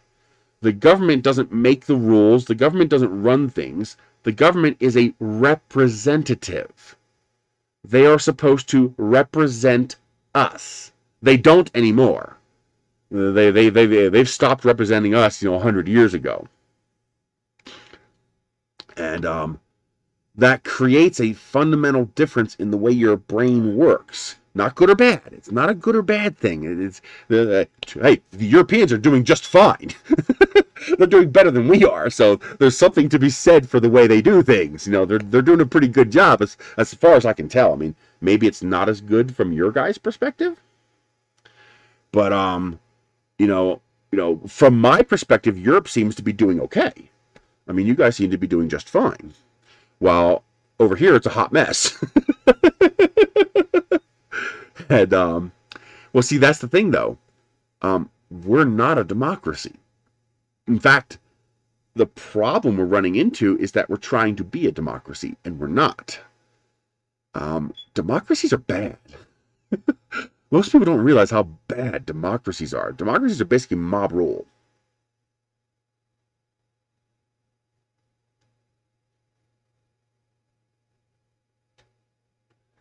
We are a constitutional republic. No, we're not a republic democracy. We're not a democracy. We have democratic aspects, but not nearly as many as you think. We are a constitutional republic. Communism is not possible. Communism can't exist. I've gone over this with people, and we've gone over Marxist communism and determined it's not possible. You can't have communism. It can't work. Healthcare prices are a failure of our republic. They're not a result of our republic. They're in spite of it. Yeah, for sure. So when getting back to the Second Amendment,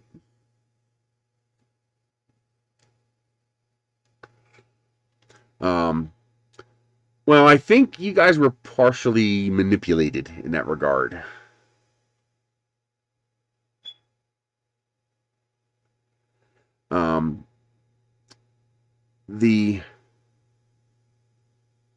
The purpose of the Second Amendment was psychology.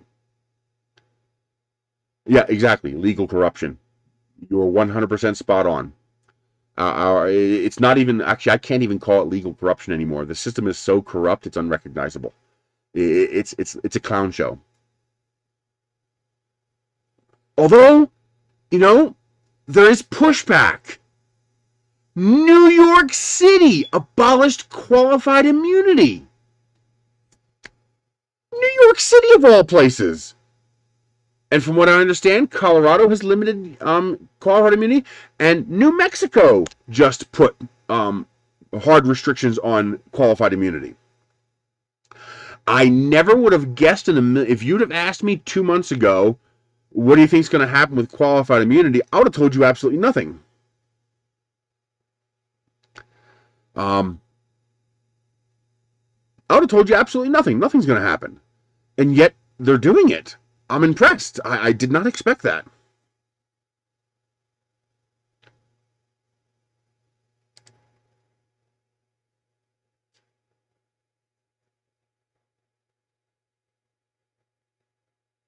No. Actually, the United States was formed by refugees, essentially. Religious refugees. There was a lot of religious persecution in Europe, and a lot of those people came here to escape that religious persecution in order to have, that's one of the reasons why the First Amendment is the First Amendment, freedom of religion. And that's also one of the reasons why, actually the primary reason why, our Constitution has a separation of church and state. Because we recognize that allowing religions to achieve state powers is extremely dangerous. So we have a separation of church and state.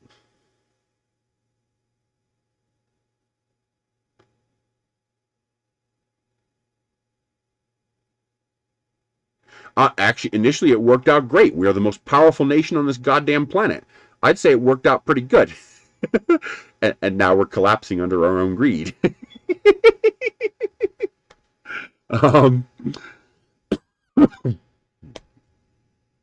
So initially it worked out fantastically. We very rapidly, keep in mind, okay, you guys have to remember, there's something you don't realize about the United States. Well, actually you will realize it, but you don't realize you realize it. Something you don't realize about the United States, something that a lot of people don't consider. I'll get to that in a minute, Mr. Maker. What a lot of people don't fully recognize about the United States, I mean, consider how absolutely powerful and how advanced and how huge the United States has become. And when you look at the United States from a global perspective, we're infants. This country is 250 years old. How old is the UK? COVID carrier. How old is the UK? You know, El Mariachi, how old is Germany? How old is China? I mean, what is China? 10,000 years old? More? You know, how old is Egypt? 4, 5, 6,000 years? You know, the pyramids were built, what, 3,000 years ago? 2,000 years ago? Germany is very old. You know, it wasn't called Germany back then, but, you know, Germany is one of the founding languages in the area. You know, that's why they call it Germanic languages. Yeah, for real. No, forget Europe. Europe is irrelevant. Europe is nascent. It's brand new. I'm talking about you know, the core origins of the Germanic nations, like Germany. You know, you guys have history. You guys have fucking buildings that are older than our country. Okay? So when you look at what the United States has done in the infinitesimally tiny amount of time that we have existed, we're very powerful. But we also die fast too. The way I like to describe this is that, all right, what is communism and socialism and capitalism? Because I want you to do something. I want you to pick up a dictionary, you know, grab, you know, 3 browser windows and ask Google to define communism, socialism, and capitalism. True. And they were actually very developed. That's a very interesting part of our history that we've rewritten as the winners. Most of our early history is nothing like what the history books say.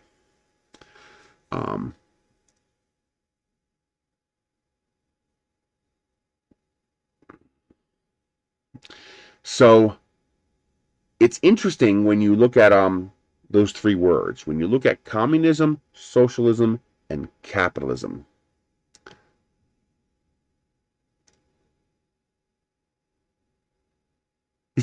Oh God, yeah. But if you look at those 3 words,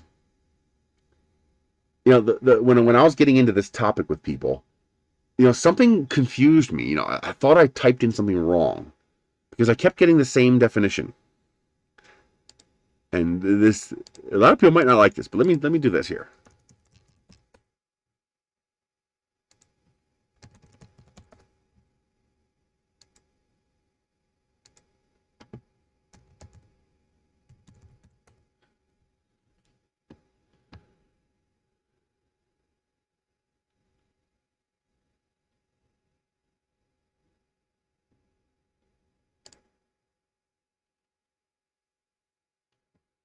So, the definition of capitalism is an economic and political system in which a country's trade and industry are controlled by private owners for profit rather than by the state. That's something that a lot of people like to remove from that definition, but it's the point of the definition. Socialism is a political and economic theory of social organization which advocates the means of production, distribution, and exchange should be owned or regulated by the community as a whole. Communism, a system in which goods are owned in common by the whole and are available to all as needed.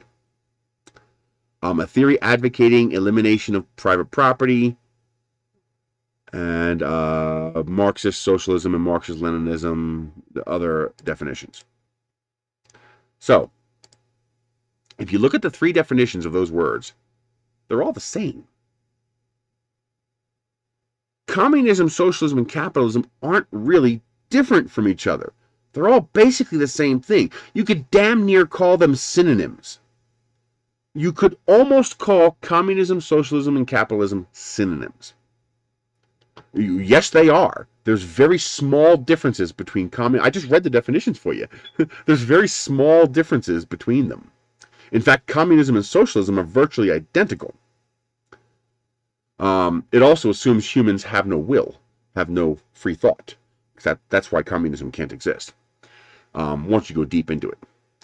So ask yourself this.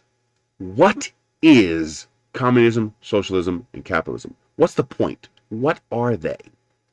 That's actually very simple once you understand them. And it took me a while to get to this point. Communism, socialism, and capitalism from this context are the same thing. They're all methods of fairly distributing power and wealth. Power and wealth are basically the same thing. So the whole purpose of communism, socialism, and capitalism is to fairly distribute wealth and power. They're all responses to what? What are they all responses today? Yeah, I'm getting it later today. That's why today's stream is going to be short. What are they responses to? Why did somebody make socialism? Why did somebody make communism? And why did some... Correct. That is correct. And none of them are practiced in their pure form. Why were these things created? What were they in response to? We don't just typically create things out of the blue. We create things out of a need, out of a want. Like we came up with the wheel to make it easier to move things around. You know, we develop things to solve problems as a response to something. That's usually what invokes those kinds of things. We created these things to stop monarchy. You see, the default, once we left our caves, once we stopped beating each other over the head with clubs, when we developed societies and civilizations, the default state of human beings is monarchy.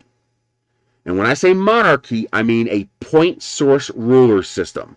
So a sovereign, a king, a queen, a dictator, a military commander, a ruler, a monarchy. I use the word monarchy to describe all of that. The default state of mankind is monarchy. And we are always driving back towards monarchy. So the reason we drive towards monarchy is that we want power and wealth. Now people say, well, monopoly is a monarchy. That's what a monopoly is. A monopoly is a capital manifestation of monarchy. That's what a monopoly is. You say, well, what about oligarchies? Oligarchies. Well, oligarchies are temporary. Do you know what an oligarchy is? An oligarchy is Germany and England and Spain and France. That's an oligarchy. Countries are oligarchies. They don't want to exist. Today they do, but back then they don't want to exist. They want to be a monarchy. That's why we have wars.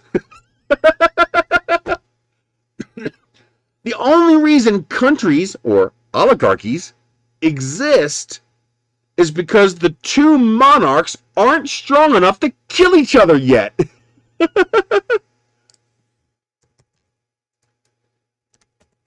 think it's that spelled like that.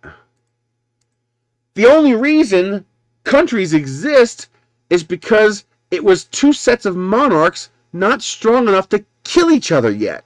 So they tolerated each other's existence for expediency and for benefit. But it was only temporary. That's why we have wars. Because now, hey, you know something? I've tolerated France long enough. I think I'm big enough now to take them over. Let's go to war with France. And we invade. And we try to take France. Why? Because we don't want to be an oligarchy. We want to push toward monarchy. So human beings always push toward some form of monarchy. And we're always driving back to monarchy. Monarchy isn't the result of capitalism. It's in spite of capitalism.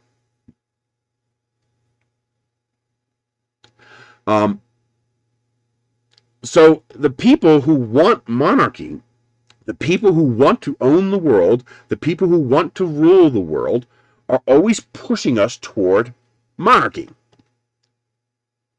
Yeah, well, it's partially instinctive, yes. I think most people in general just want to get along. Most people in general are good, decent people who just want what's theirs, and they want to live, and they want to have a good life, and they just want to enjoy living. But there will always be that little percentage of us that want to be rulers.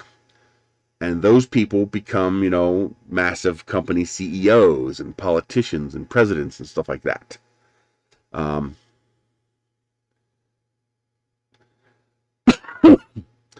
so a lot of people blame capitalism for things that are happening today. Oh, that was just two countries that just popped into my head. What, you want to say fuck? I don't care if you say fuck. Just don't be egregious and perverted about it. That's all.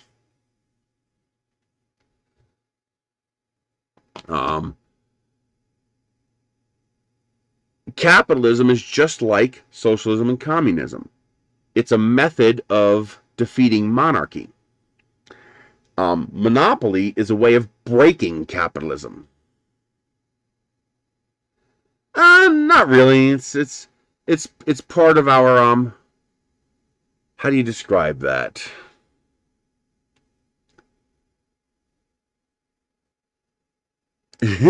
Oh, it looks like it is filtering that out. I have to hit show to show that. Um, I don't know. I'm not. I don't have enough knowledge. I don't have the vocabulary to describe that to you. I kind of vaguely understand it in my head. It's part of the psychology of the way our nation works. You know, um, hmm. It censored it. I had to hit show. It basically on my screen, Mr. Maker's comment showed up on my screen, but it didn't show up on your screen. And then I had an option, show or hide. If I hit hide, nobody would see his comment. If I hit show, then you obviously saw his comment because I hit show. So that's a YouTube filter thing. Some things it doesn't give me a choice about. It just doesn't show it. Like, I don't even see it. Like, if some people post a link, I don't see it. But because I clicked show on that, you were all able to see it. The UK used to rule the world. Britain used to rule the entire planet. Free markets do work. Absolutely work. And they are mandatory for capitalism to work. The problem is most people don't have a goddamn clue what a free market is.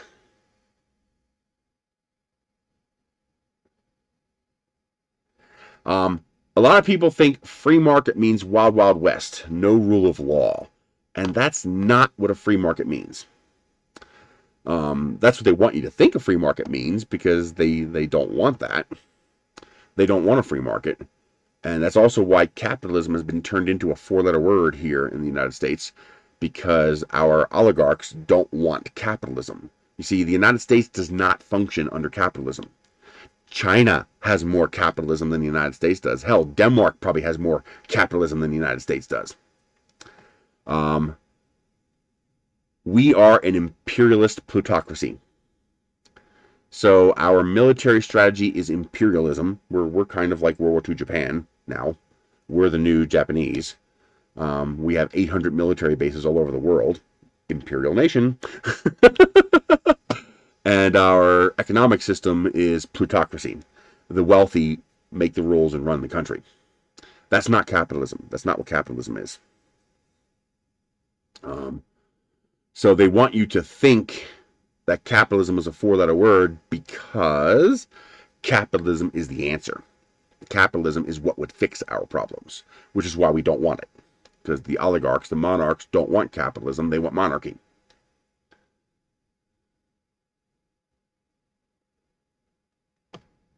Well, most of our food is filled with sugar and salt.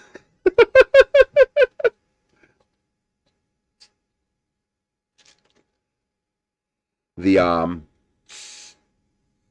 Well, the same way we bastardized capitalism, Russia bastardized communism. It's they're a monarch.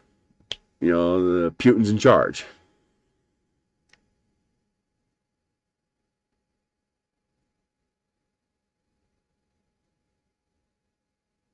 Well, that's because Germany had Hitler in World War II. So Germany had the pendulum there went very far the other way because you guys had a very bad, rough time, and you don't want to be associated with that. That's why, you know, the very idea of Nazism and Naziist terms in Germany are actually straight up illegal. And because you know, you guys don't want a repeat of that. And I totally get that. Nobody wants a repeat of that. But so I totally understand that. You know, Germany is a very unique. Um, exactly. You know, when I say Germany, I'm talking about, you know, the Germanic roots of your language, not the German nation.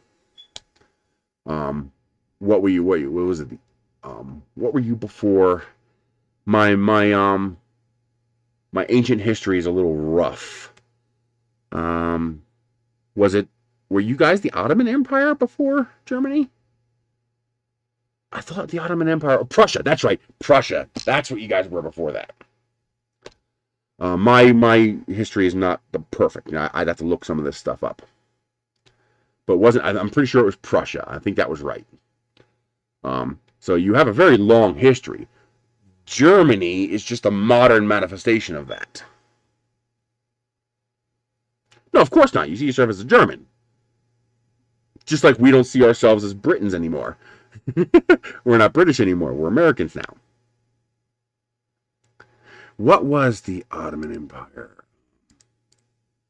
For some reason, Ottoman popped into my head. Ottoman Empire. Ottoman Empire. Modern Turkish. State that controlled much of Southeast Europe, Western Asia, and Northern Africa, 14th and early 20th century. Yeah, so I wasn't totally wrong on that. Let's see. Here's Venice. Here's Vienna. Here's Rome. Moria, Malta. Oh no. Okay, so the Ottoman Empire was if I'm looking at my European map correctly here, the Ottoman Empire was south of Germany. So it like touched the edge of the Ottoman Empire. So because it looks like Italy, India.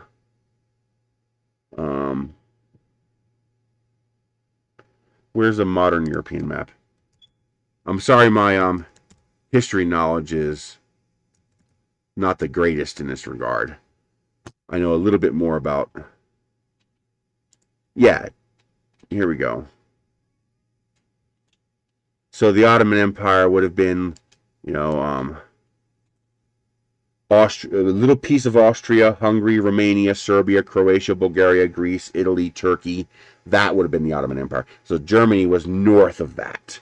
So France, Germany, Poland, Belarus were not part of the Ottoman Empire. So that was probably Prussia. So it's probably Prussia and the Ottoman Empire. So Germany was part of the Prussia part, and the countries south of there were yeah, I see that. So think of it as north and south. So this was Prussia, and this was the Ottomans, and Germany was in this top part, the Prussian part. I think I didn't look up a map of Prussia.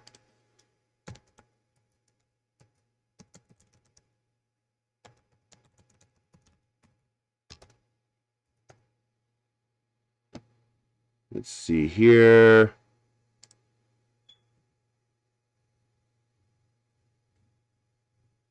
Yes. So Germany was part of Prussia. So there's a line between where Prussia was and the Ottoman Empire was. So I'm looking at, you know, it looks like Belgium and the Netherlands were always separate from that, but France and Germany and Bulgaria were definitely part of the Prussian Empire according to this map. Yeah, the Austro-Hungarian Empire. Huh. History is fascinating. I love histories.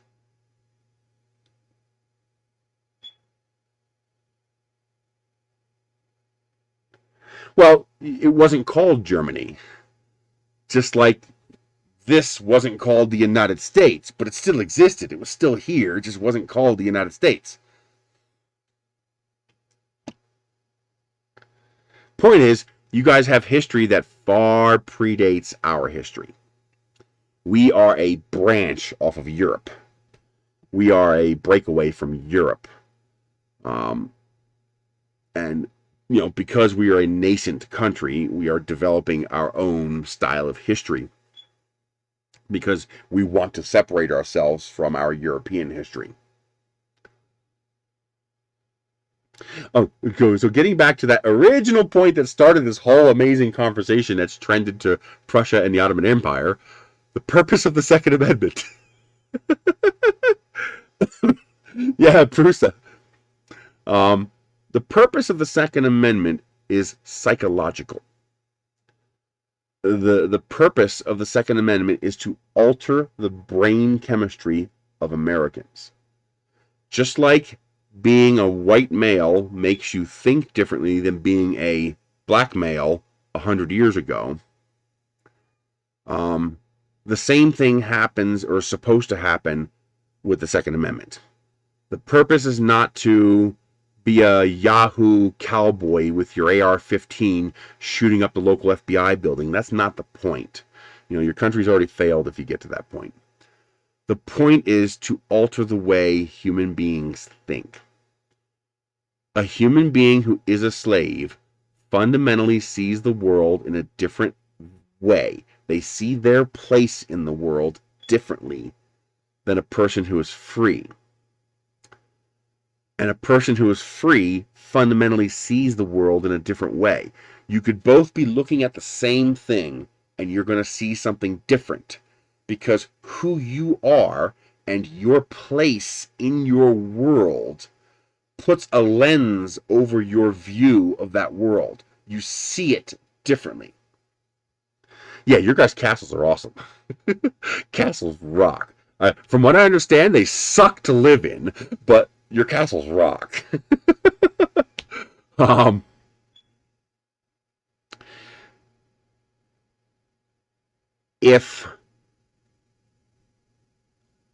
What is the reason a slave sees the world differently? Why can't he see the world like a free person? Because he's not a free person. He is ruled by somebody more powerful than him, and he knows it. The purpose of our Constitution, the purpose of the Second Amendment, was to always cause the people to recognize that they are the rulers, not the government. One misconstrued part of the Second Amendment is it says the being necessary for the establishment of a free state, a well-regulated militia. Well-regulated.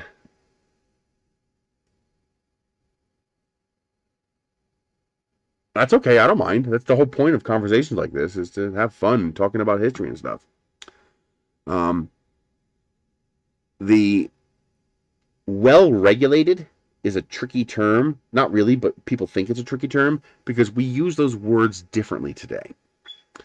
When you say well-regulated today, we mean rules and regulations.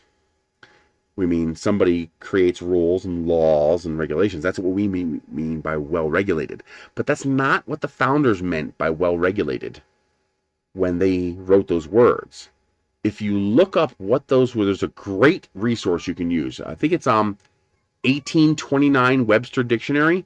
It's the oldest, commonly available dictionary you can look up. You can actually look up words, what they meant, how we use those words in 1829. It's a great resource. Well, when you look up well-regulated, it means well-trained and equipped. The purpose of the Second Amendment, the reason it doesn't say, you do realize it's perfectly legal for you to own artillery. A cannon. It was common for citizens to own cannons. Okay? And rifles. And don't give me this crap about muskets. Repeating rifles existed when this country was created. They just weren't as commonplace because they were very expensive and hard to make. And when you need to make tens of thousands of them, well, you made muskets because they were a lot easier to make. The Second Amendment is meant to fight the government, but not directly. The purpose of the Second Amendment was that the people shall always be the most powerful, that nobody could be more powerful than a U.S. citizen. That's what well-regulated meant. It meant well-trained and equipped.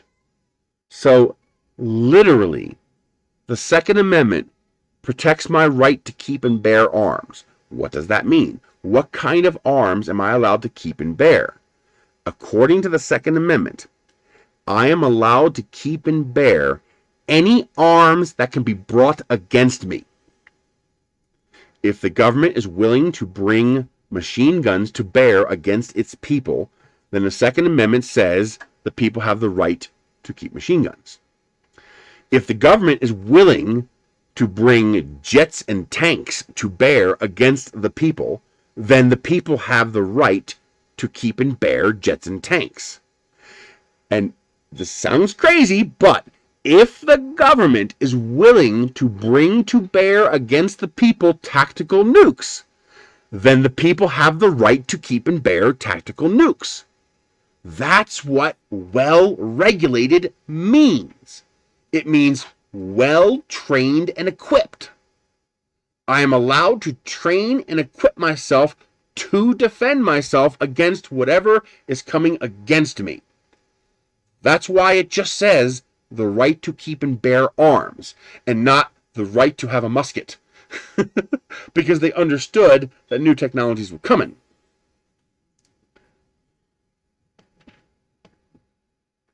Because guns don't cost lives, people do.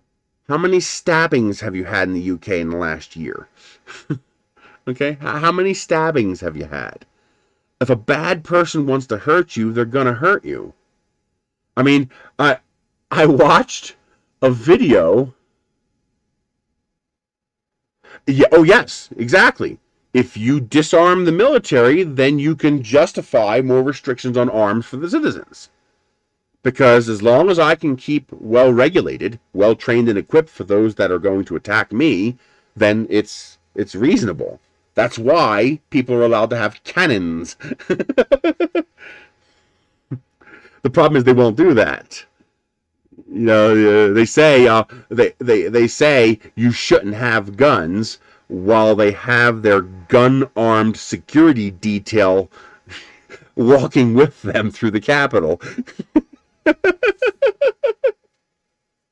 Well, theoretically, you already have that. It's the Posse Comitatus Act. It says that the U.S. military can't operate inside the country. Now, we get around that by declaring the National Guard a militia, but in reality, the National Guard is just another branch of the military.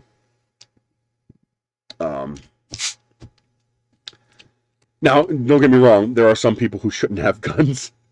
There are some whack-jobs out there.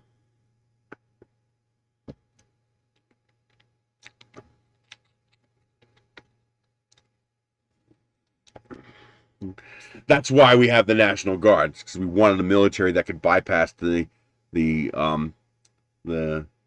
Posse Comitatus Act.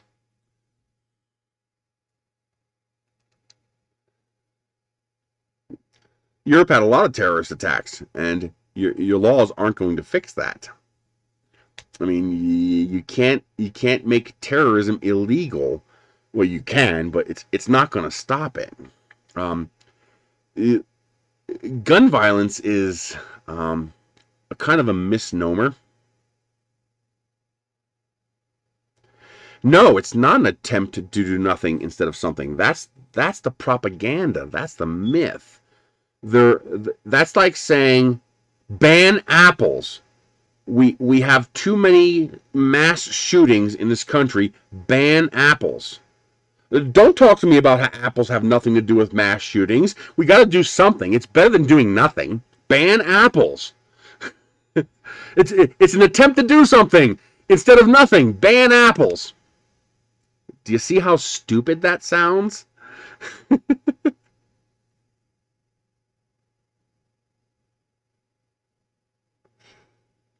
No, the National Guard was brought into place in this country as well. I mean, ask the people at the BLM protests who got beat up by National Guard soldiers. Ask the people during Katrina who had their guns confiscated by sheriffs and National Guard soldiers. Tell them it doesn't happen. We don't have a gun violence problem in this country. That's a fictional propaganda pushed by people who don't want us having guns. Hard rain? I haven't seen that. We have a violence problem, but it's not a gun violence problem. That violence is going to exist whether or not the guns exist, because we have a violence problem. That's like saying if you take away your fever, you don't have the flu anymore. You still have the flu, you just don't have a fever anymore, because you took something that gets rid of the fever. In theory, that is a viable answer in some very limited cases where an armed citizen can disarm the attacker, but you also don't want crowds of people shooting at each other. That's a recipe for disaster too.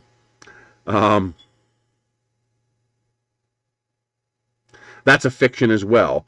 They have done countless studies on the violence in movies and video games, and there's absolutely no connection between video games and violence in the country. None. Zero. Exactly. Exactly. So look at Switzerland. Why doesn't Switzerland have this problem? Well, there are several reasons why we have the violence problem we have, and it's not guns. Guns is a political agenda point. You want to disarm the population because a disarmed population is a subservient population. Remember what I said about the reason for the Second Amendment was to alter the brain, to make people think differently? Well, a disarmed society thinks differently. And that's what they want. They want people to think differently. They want people to think more like slaves than free beings. Anybody who has a gun should. Because you should be... I have a gun.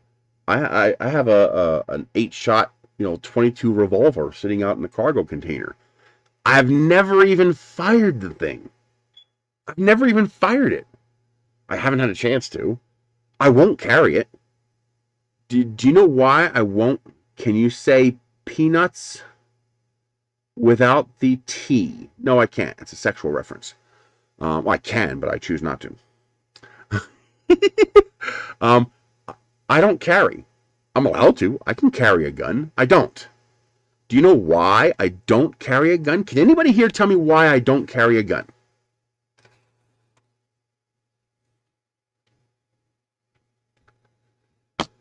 I'm allowed to. I can carry a gun legally. Why don't I? Why don't I have one? It's sitting out in the cargo container. Why don't I carry it?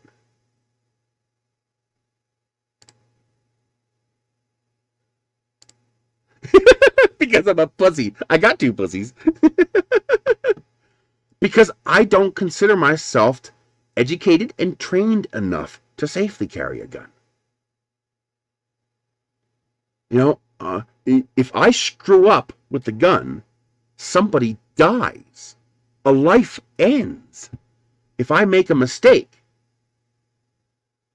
So I don't want to carry until I consider myself educated and trained enough to not blow my own brains out or accidentally blow somebody else's brains out. Okay? So I choose not to carry it until I can educate and train myself to a level that I consider sufficient, to where I won't be more a danger having the gun than not. Because that's the responsible thing to do. I don't believe in gun control the way they're trying to do it. The way they're trying to do it is wrong. I don't carry because I don't consider it safe for me to do so. I don't have enough knowledge and I don't have enough training. When I have sufficient knowledge and training, I'll consider it. But I also live in a relatively safe place where I really don't need to carry a gun around with me. I could just run you over with my car. If you threaten me, I'll just squish you. Most gun owners are like that. Most gun owners, 99.9% of gun owners, take it very seriously. You know, you're always going to have idiots out there, but most of them aren't idiots. Now, you have to ask yourself, we don't have more guns than other countries. We don't really have more lax laws than other countries. Some of them aren't enforced, but we don't really have, like, I mean, look at Switzerland, okay? Yeah, they're just going to throw you in a prison cell and you'll just disappear. What we have two issues, okay? One, mental health. One common denominator with these mass shooting things. First of all, mass shootings don't mean shit. We have a fraction of the mass shootings they report.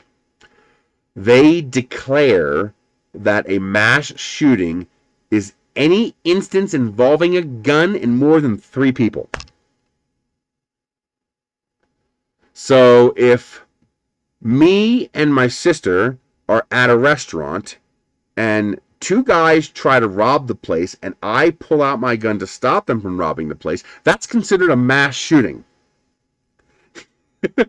Okay? It's stupid. And you're angry all the time. I like British humor. Maybe I'm weird, but I find British humor hilarious. And it is a very different kind of humor. But we have a severe mental health problem in this country. And we also have another issue. And that is that, well, there's 3. The other issue is socioeconomic. There is actually very little correlation between race and guns and violence and crime. There's really not. We're not that different from most other countries. My favorite color is orange. Black Books. Okay. Is that TV series or movie? What we have, I lost my train of thought.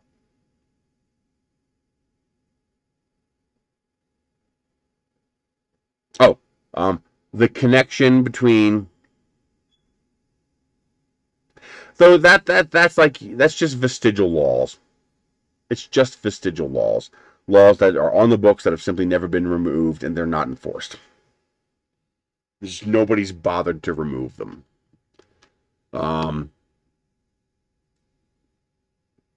We have a socioeconomic problem in this country. If you want to know why Europe doesn't have mass shootings in the way that the United States does, you don't look at guns. You look at socioeconomics. The one difference between the United States and Europe that factors into this is poverty. Most modern European nations have a pretty decent handle on poverty. You're always going to have homelessness, even if you have no poverty at all. You're always going to have homelessness because a lot of homelessness, the part of homelessness that isn't socioeconomic is mental. And you, obviously, as you know, we have a pretty bad mental health issue in this country. Exactly. Now, in most modern European nations, you have a socioeconomic safety net. You take care of the core needs of most of your citizens. I mean, obviously, all countries have problems. All systems have problems. But, for example, if I'm in, Denmark, I'm not going to be impoverished by having to go to the hospital. Or if I'm in the UK, I'm not going to lose my home if I go to the hospital. I'm not going to lose everything I own if I go to the hospital. You have mandatory living wages. You have mandatory vacation and time off and sick days. You have mandatory structure between your employees and the employers that's balanced. You have ways for people to go to college and survive. You have ways for people to have medical conditions and survive. We, for a huge portion of our population, don't have that. We have no economic safety net for a huge portion of the population. Actually, you're seeing some of that change here in the United States during this pandemic. For example, people who are self-employed were able to apply for unemployment, which is something that you could not do before. Not equality. Equality is a bad word. I don't want equality. You know, I mean, look at, compare me to what's his name? What the hell's the big tall basketball guy, the big tall black basketball guy? Anyway, pick random sports star, okay? Compare me to random sports star. Can I ever be equal to them? No. The only way to make us equal is to destroy them down to my level. Okay? Okay, compare me to Albert Einstein. Can we ever be equal? Compare me to oh fuck, what's his name? The guy in the wheelchair who talks to the computer. Compare me to any, you know, super intelligent person like that. Can we ever be equal? No. What you want is equity. You want fairness. Hawking, that's right, Steve Hawking. We don't want equality. We want fairness. And what you guys have in Europe, in a large part of Europe, I understand there's parts of Europe that don't, but in a large part of Europe, what you guys have is fairness. There's an equity built into your system. Not an equality. An equity, a fairness. We don't have fairness here. That's how we have a society. No, it's not. Equity is perfectly fine. Equity is everybody gets health care. Equity is everybody gets an education. Equity is social safety nets. You know, that's equity. That's fairness. No, bullshit. Don't give me that shit, life isn't fair. Every time I hear somebody say life isn't fair, I want to smack them across the face with a wet trout. All right? Life, as in a tornado, swooping you up and taking you off to Oz, isn't fair. Life, as in a comet plowing through your country, isn't fair. Life, as in you get stage 4 cancer and you die, isn't fair. That's life isn't fair. What we have today has nothing to do with life being fair. What we have is artificial inequity.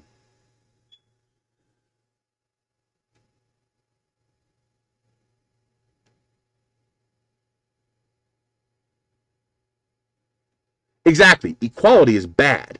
Equality equals everybody poor. Okay? I don't want equality. I want equity. I want fairness is what I want. No, it's not. That's not true. Okay, so give up your national health care. That's stealing from the rich and giving to the poor. All right? Give up your roads. That's stealing from the rich and giving to the poor. Give up your police and your fire services. You know, give up all the services that you take advantage of every day in your life, because that's all stealing from the rich and giving to the poor.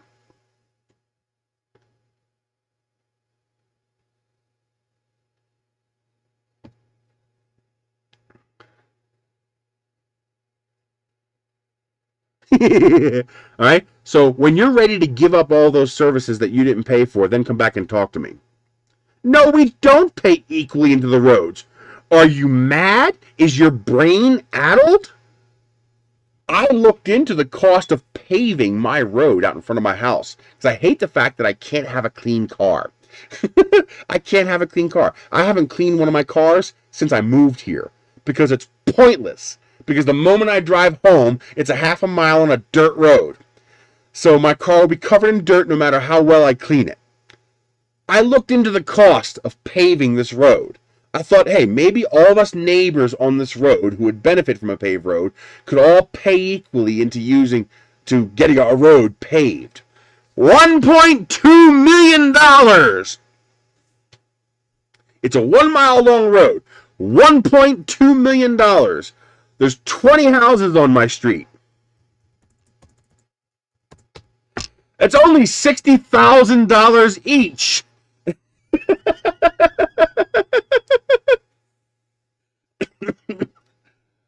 And that's not even to a state spec road. That's paying a company to come in and do a shoddy job. To do it right, to do it by state specs, probably more like $2.5 million. So more like $120,000 each.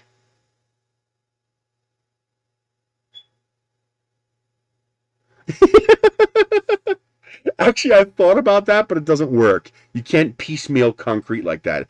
The new concrete won't stick to the old concrete the same way. It just doesn't work. So no, we can't pay equally into the roads. You've paid a tiny fraction of what the roads you use cost. Not a tiny fraction of the cost of the roads, a tiny fraction of your fair share of those roads. You can't. It doesn't work that way. No, it's not a private road.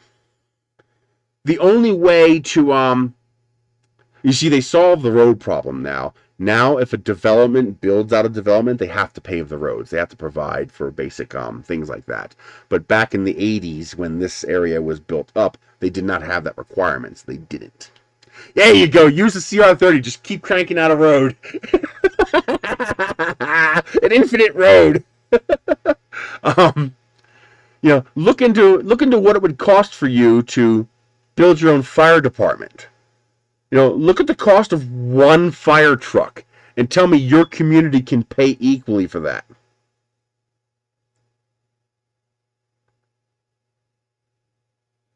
It's impossible.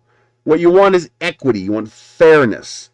A person making $20,000 a year can't pay an equal share compared to someone who's making $2 million a year. They can't. The very idea of that is preposterous. But everybody gains when you have a fair system. When you have nationalized health care, your entire country becomes healthier, your entire country becomes more productive, and your entire country benefits. Everybody benefits from a healthier, more productive country. That's why we have public schools, even though our current public schools suck ass. The reason we have public education is because every single person in society benefits from an educated population. Yeah. Yeah, Vince, come on, give me a free paved road. Oh my God, that'd be great. Actually, there was a concrete jiggler. There's a machine that you use when you're doing large concrete pours. It's basically a dildo for concrete. It's a vibrator.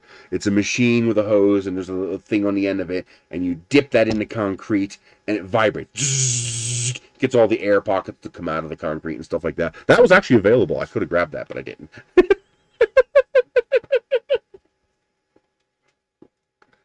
But these are things that everybody gains from. Socialism is bad, but socializing certain parts of society is good. Public schools is socialism, communism, kind of. Public health care is a form of socialism, communism. Public utilities is a form of socialism, communism. I don't want the whole country to be socialist, but I want the parts of our country that should be socialist to be socialist. And I want the parts of our country that should be capitalist to be capitalist. These things make sense to do that. Some guy in Texas you hardly know. Well, that's why the system is failing, Kraken. Because the rich people are arranging it so they no longer pay their fair share. Now, what is a fair share? Well, how about a fair share not be apportionment? See, what you're talking about for fair share is apportionment. Apportionment is exactly what I tried to do with our road here. We have 20 neighbors, so let's all pay 1/20th the cost of the road. We can't. It's $60,000 each. All of our houses probably cost less than $60,000 each.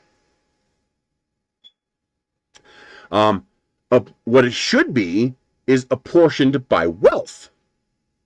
So if I make twice as much as you, I should pay twice as much as you. So if we determine that a fair share for you is $10 and you make $20,000 a year and I make $40,000 a year, then I should pay $20 because that would be fair. We would both be paying our fair share as a percentage of our wealth. Consider this. The top 1/10 of 1% of our population owns 94% of the wealth in this country, which means they should be paying 94% of the cost. If they own 94% of the wealth, they should be paying 94% of the costs, because that would be fair. That's the difference between equity, fairness, and equality. Equality would be everybody pays $10. Fairness is you have 94% of the wealth, so you pay 94% of the cost. That's fairness. No, more money doesn't fix public schools. I agree. Exactly. HOA, well, I would never live in an HOA, but that's a form of fairness. You pay by size of unit.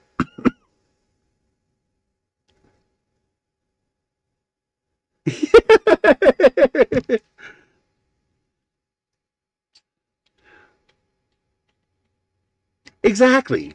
They're gaining the most benefit. Obviously, they're gaining the most benefit. They have 94% of the wealth. So they obviously have 94% of the benefit. So they should pay 94% of the cost.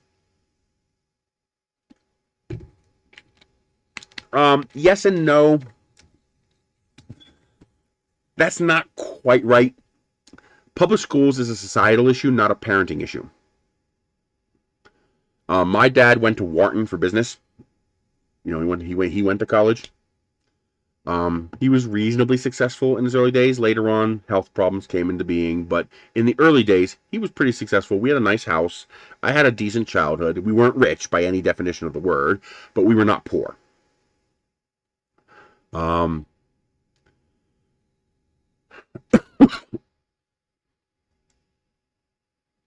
But that's because of the other issues in our country. Now, I went to Harry S. Truman High School. I got a horrible education. When I went to college, my intelligence permitted me to go to college. My education nearly destroyed me in college because I was not prepared for college. Even though I was like a 4.0 in high school, my education was lackluster in high school, meaning the education I got sucked. One of the reasons high school was so easy for me was because I was reasonably intelligent and high school sucked. The education was horrible. Here's the problem, though. Taste an apple. Now, it doesn't taste horrible in the sense that, ew, yuck, spit it out. You know, it tastes okay. You know, it's decent. You like it. Fine. Now, I would consider the apple you had horrible because I've had better apples. I've had nice apples that really taste good. So relative to my apples, I think your apple's horrible. But you as a person tasting an apple for the first time can't know that. You don't have a frame of reference. You don't have any ability to comprehend that the apple you're tasting is horrible compared to better apples because it tastes better than the crab apples you grew up with. So you think it's good. You think it's fine. Well, this is what happened with my education. My dad thought I was getting a good education. It seemed like a good education. It was better than the education he got as a kid when he went to Hazleton High School in the 1950s. So it was better than his education. So he thought I was getting a good education. I wasn't getting a good education, though. I had teachers that tried. I had teachers that tried hard, you know. They recognized that I could possibly excel at this kind of thing, so they tried to give extra effort to me, and I recognized that. I have 3 or 4 teachers that I can remember that I can now see they put in a lot of extra effort. And it's because they recognized that that effort wouldn't be wasted on me. But I still got a pretty crappy education compared to a lot of other areas. How was my dad to know this? He can't. He moved to a good area. I lived in Levittown. The property taxes were outrageous. We spent a lot of money on the school system. My property taxes were $8,500 a year. $1,600 of that was property taxes. The rest was school taxes. So here's an area. It's a good area. Poverty is low. Wealth is high. Government spending is high. School spending is high. Compared to Hazleton, this place is like utopia. Yet I got a shit education system. Had my dad moved 2 miles east so that I could have gone to Pennsbury or Council Rock high schools, I would have had a fundamentally different education than I got. I probably would not even be talking to you guys now. I'd probably be an aerospace engineer. I'd probably be a completely different kind of person right now. But he had no way of knowing that. He thought he was doing good, and he did do good. He did the best he could.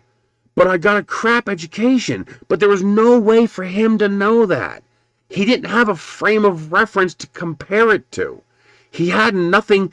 There was no warning cues. There was no alarm klaxons saying, hey, that was bad. Hey, DeWitt.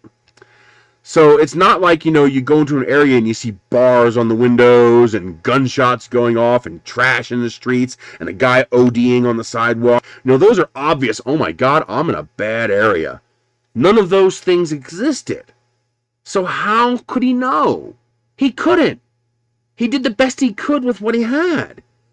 And more so, I mean, I had a single father coming up because mom and dad separated early on. Peaceful separation, but they separated. How could he possibly know? He couldn't. There's no way for him to know. He just did the best he could.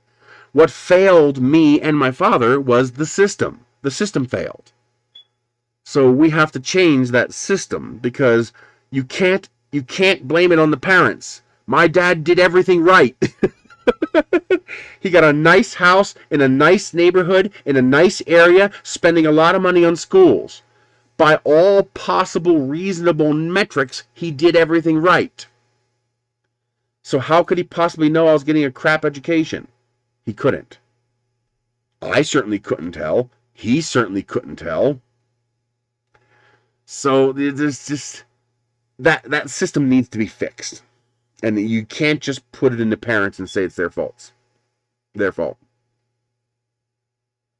On the print mill, nothing. The print mill is sitting right there on top of my pellet stove, my broken pellet stove. He actually thought about private school at some point even. I remember going to a meeting at something Egan. Yeah, I got a pretty bad... I didn't get a bad education. I got an education that did not prepare me for where I wanted to go. When I got to college, I realized that I was behind everybody else in my college classes. So when I went home after class in college, I didn't study for next week's test. I studied to learn what everybody else already knew from high school so that I could then study for next week's test.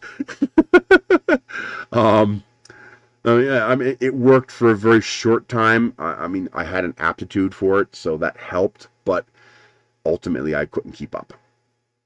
I should have done what my drafting teacher, Mr. Ringen, and my TSA counselor, I should have done what he suggested. Hindsight is always 20/20. It's always easy to see the right move after you make the wrong move. But we were so excited that I got accepted to these universities. I got accepted to Virginia Polytech. And I ranked pretty well. No scholarship or anything. I didn't qualify. But he said go to community college first, get your core credits, then go to college and finish off a degree. And I should have done that, and I didn't. We were so excited that we got accepted to a big name university that we just went for it, and that was the wrong move. And I think subconsciously Mr. Ringen realized that I might be able to go somewhere, but that the education here wasn't going to prepare me for that. Maybe he tried to tell me that, and my 16-year-old self didn't realize it. I graduated at 16. But I think that's what he was trying to tell me. I think he was trying to tell me this education you're getting is not going to prepare you for college. Go to community college first. Build up your core, then go to a 4-year school. And I didn't do that. Yeah, if you went to Council Rock or Pennsbury, you got a great education. Oh, and get this, their property taxes were lower. The houses cost more, but their property taxes were lower.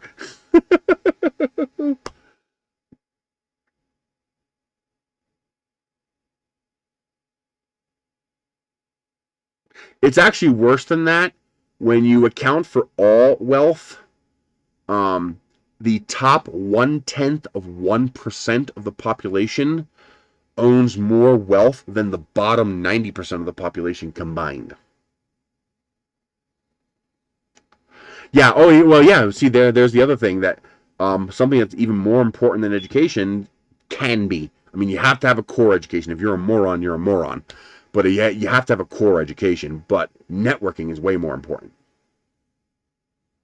Networking can get you way more than anything else can. Nice. Good for him.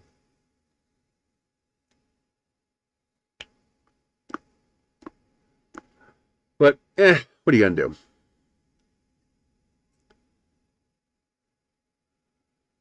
You know, I can't go back in time. I can't change it. There's, I'm very good at wargaming, you know, looking at a scenario and planning out potential, how things can work. And I've wargamed my upbringing hundreds and hundreds and hundreds of times, and I can't make any better decisions than my dad made. You know, I can make better decisions because I have foreknowledge. I have knowledge of the future. But if I remove that foreknowledge, if I attempt to make a change in my childhood based on the knowledge my dad had available to him, I can't make any better choices than he did. So I really don't think there's anything he could have done that was better than what he did. Because it's easy to say, well, don't make the left at that corner and you won't get into the car accident. But that only works if you know in advance you're going to get into a car accident if you make a left at the corner.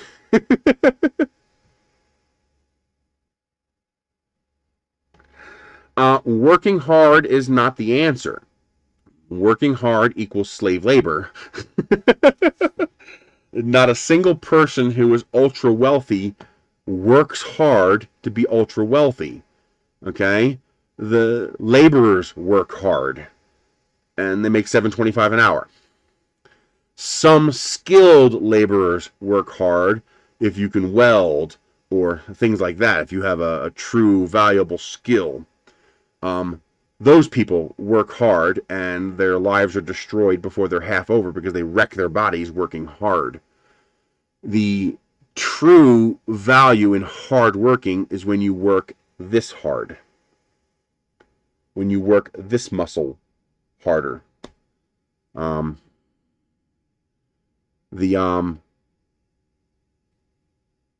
Exactly. The ultra rich hire the people who will make them rich.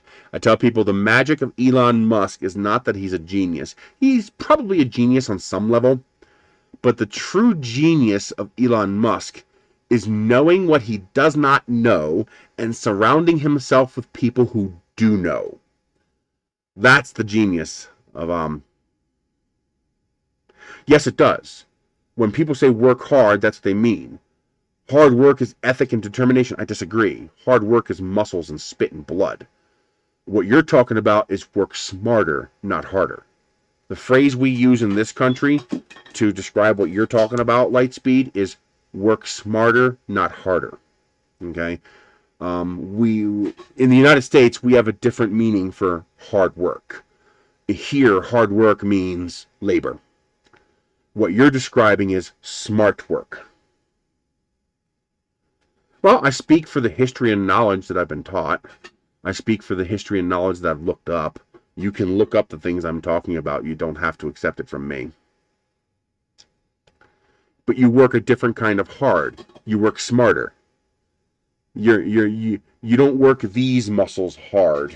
You work this muscle hard. Great. I don't speak for you. Good for you. I'm speaking in generalizations, not for individuals. I mean, look at the calluses on my hands versus the calluses on Bill Gates' hands. or Jeff Bezos' hands. Who's the billionaire? Not me. That's because they figured out how to work this muscle harder. Or they just had the right networking connections.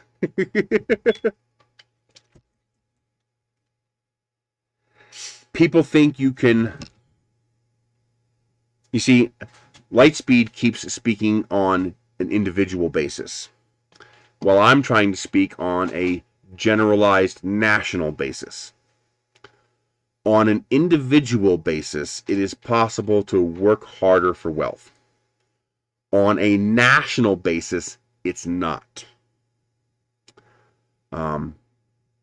Exactly, right time, right place is a big thing.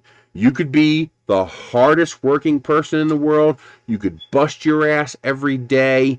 You can take the most advantage of whatever education you have available to you. But if you live in an impoverished, poor neighborhood and can't afford to get yourself out of that neighborhood, and an opportunity does not present itself to you, it doesn't matter how hard you work. You're screwed. That's exactly what you were typing it as I said it, Mr. Maker. The true ability is being able to take advantage of the opportunity when it presents itself to you. You still have to be hardworking, but you also have to have that opportunity presented and be able to latch onto it and ride that bull. Now, the problem is there are some people who never get the opportunity. No opportunity is ever presented to them. So even though they're working hard, even though they are cognizant and aware, even though they are ready to latch on to any opportunity that presents itself, it never does. There's nothing that person can do. You know, you say, well, they can move. Well, they have to be aware that they can. They have to have the money to move. It's like saying I could have got a better. It's like saying I could have got a better education had my dad only bought a house 2 miles northeast of where we were instead of where we were. So here's where I lived in Levittown, and here's Council Rock 2 miles away. You know, within their maybe 4 or 5 miles away. Okay, so my dad could have bought a house here 5 miles away and fixed, and that would have given me all the opportunity I needed. And if I didn't take advantage of it, that would have been my fault. But how would my dad know that? How would he know that picking a house here instead of here could have such a dramatic effect over his entire lifespan? How could he know? That's true. Well, actually, no, it's not true. I disagree with that. Most people are hardworking. No, see, but life isn't fair. But our civilization is also not fair. Now, when life isn't fair, there's nothing you can do about it. It's a roll of the cosmic dice. When civilization isn't fair, that's artificial. We chose to make it unfair.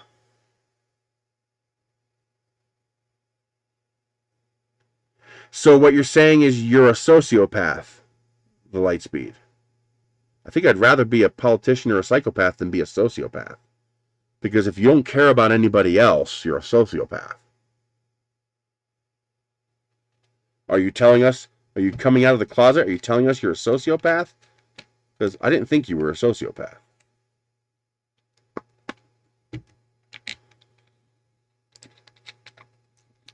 Sure, there's always a better opportunity, but there's not a better opportunity for everybody. So, I'm going to give you a very, very simple example. You're, of course, going to come up with some bullshit way to work around it, but I'm going to give you a simple example that everybody else is going to understand. I'm going to simplify the world to 100 people. Exactly. Civilization unfairness is a choice. Life unfairness is cosmic dice. You can't do anything about it. But civilization unfairness is a choice. We choose it. We elect to make it unfair. We can choose to make it fair. Let's say our universe is 100 people. There are 50 jobs available. That's it. There are 50 jobs. There's the theoretical possibility of 20 more jobs. So somebody might be able to start their own business and create a job that didn't exist before. So that's a theoretical maximum number of jobs of 70. But you have 100 people. So right now, they're not sociopaths. They're assassins.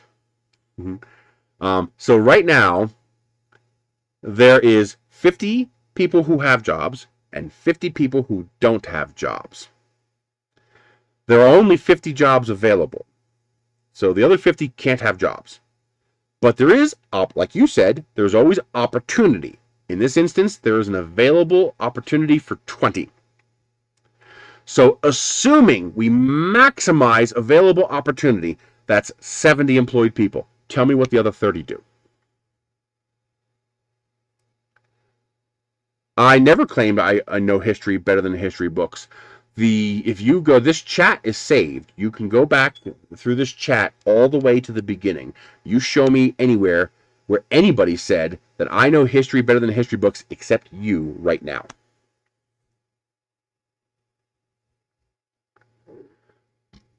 So you have 100 people, you have 50 jobs, so you have 50 employed, 50 unemployed.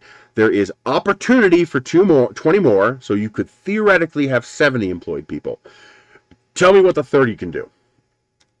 No matter how hard they work, no matter how much effort they put into it, you tell me what the 30 can do.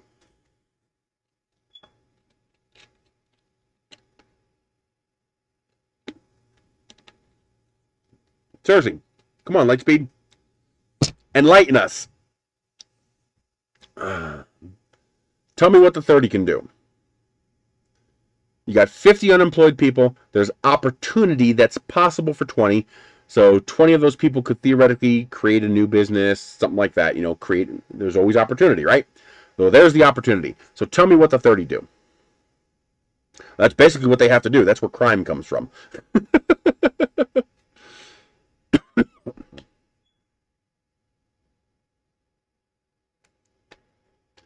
Come on, Lightspeed. I know you've heard me by now. I know the text lag is not that long.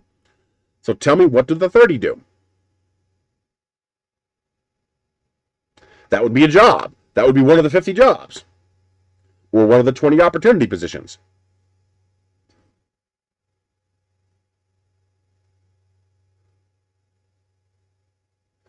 Well, Ronald DHS doesn't realize that's exactly what society is from.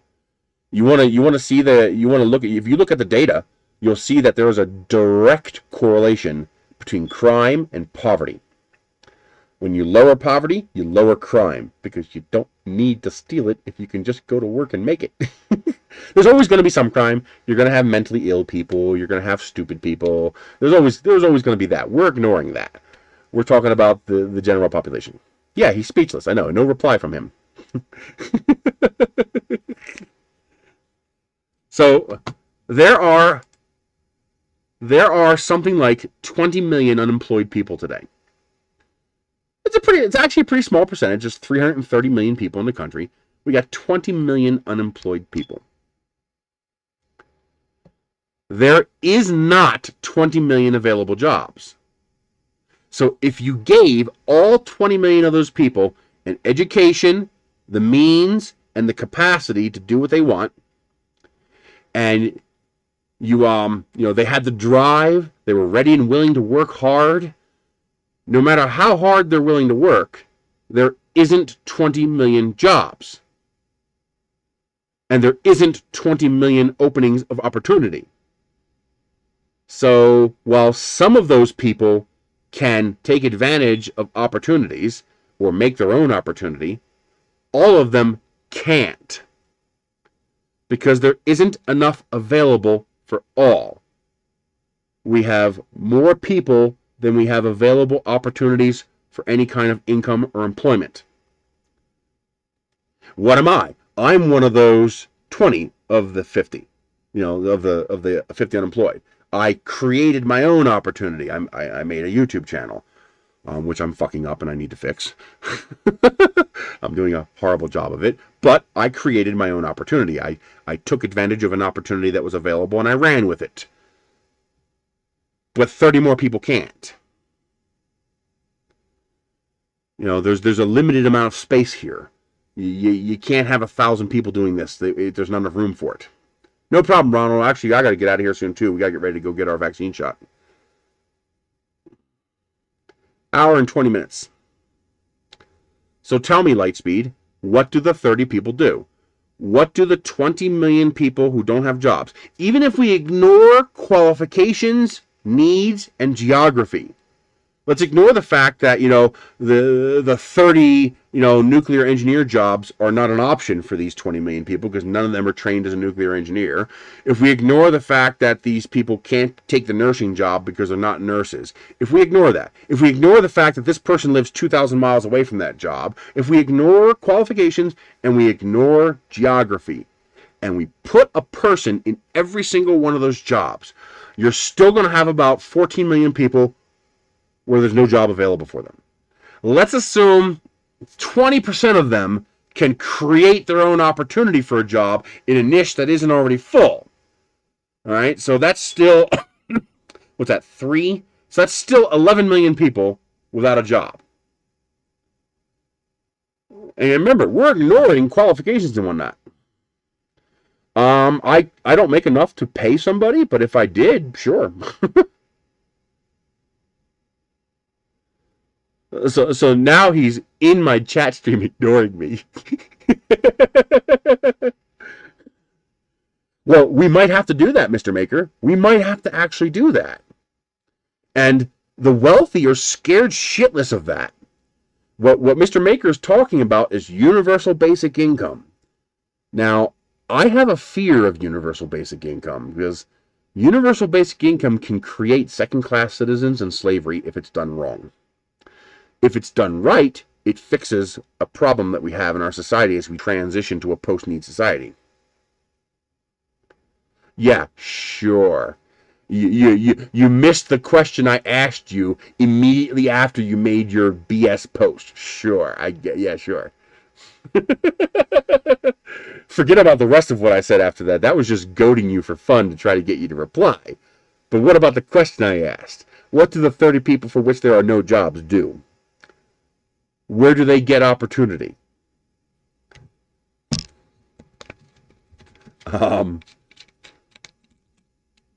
No, there isn't. The pump gas jobs are full. Oh, a surgeon.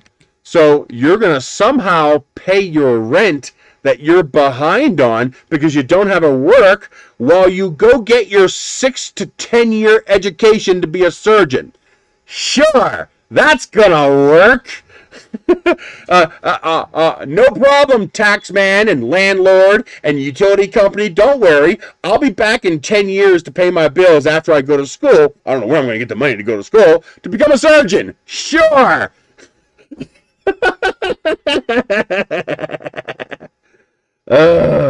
Sure. How are they going to move? How are they going to pay for it? What did it cost me to move here? It cost me $6,000-7,000 to move here.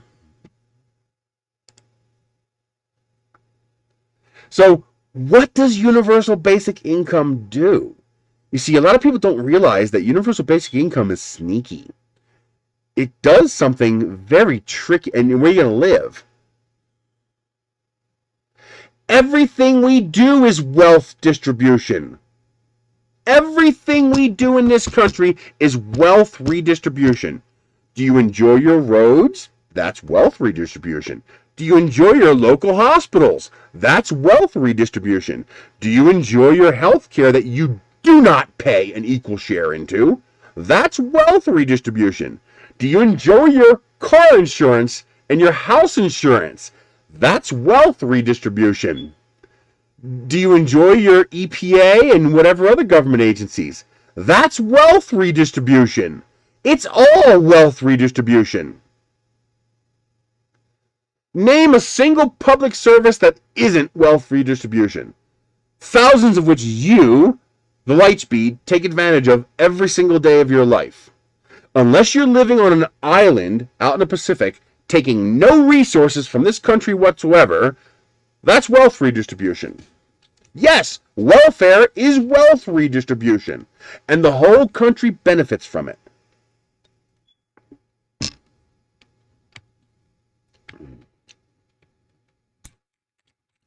How do the immigrants that are illegal make it?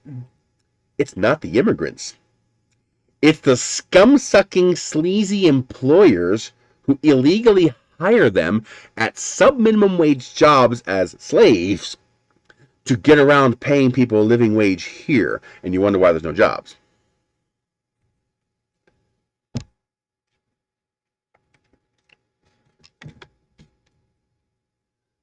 Nice try, though. Nice try.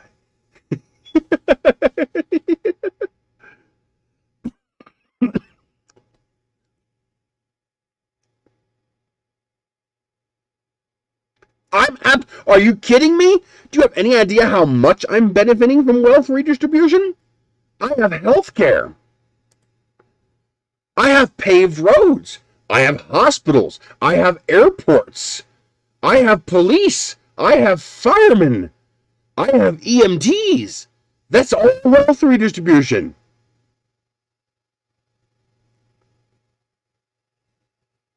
That's all wealth redistribution. Enlighten me on one aspect of your life that's not wealth redistribution. And I'll prove you're wrong. It's all about wealth redistribution. That's the whole point of society. That's literally the whole point of civilization and society, is to equitably redistribute wealth for the benefit of everybody.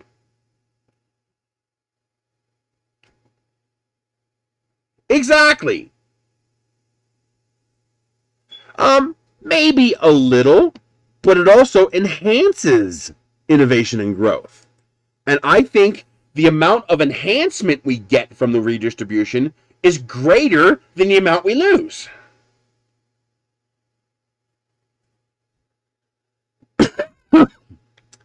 I mean, your house wouldn't exist without wealth redistribution. The road going to your house wouldn't exist without wealth redistribution.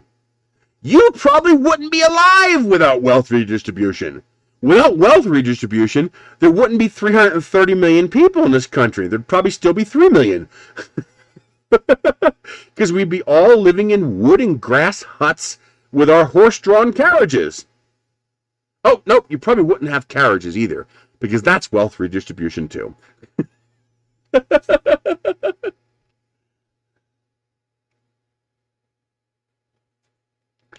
He's arguing from an idyllic position that literally can't exist, but he wants it to.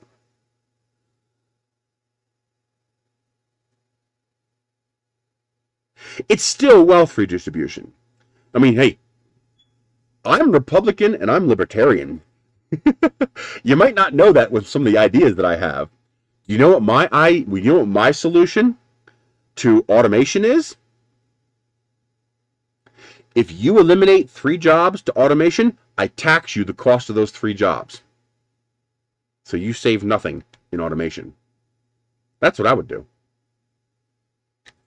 But do you know what universal basic income would do?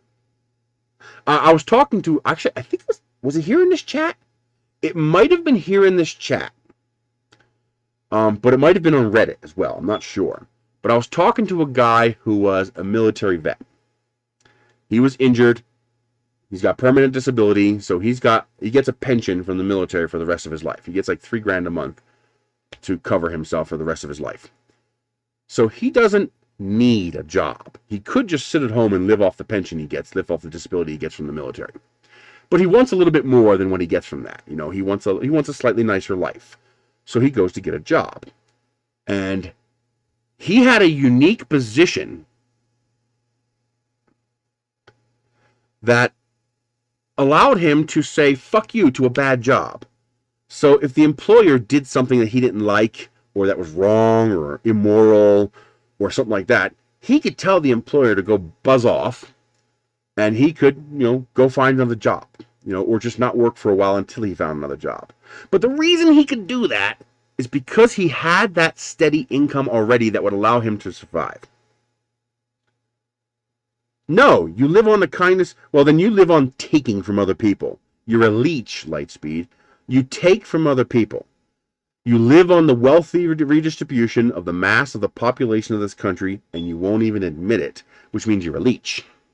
At least I accept that under, when my sister gets food stamps, I drill it into her every single time we go out and use that food stamp card, that this is because of the hardworking people of New Mexico paying their taxes that you're able to have this. It's not your food stamps. It's the people's food stamps.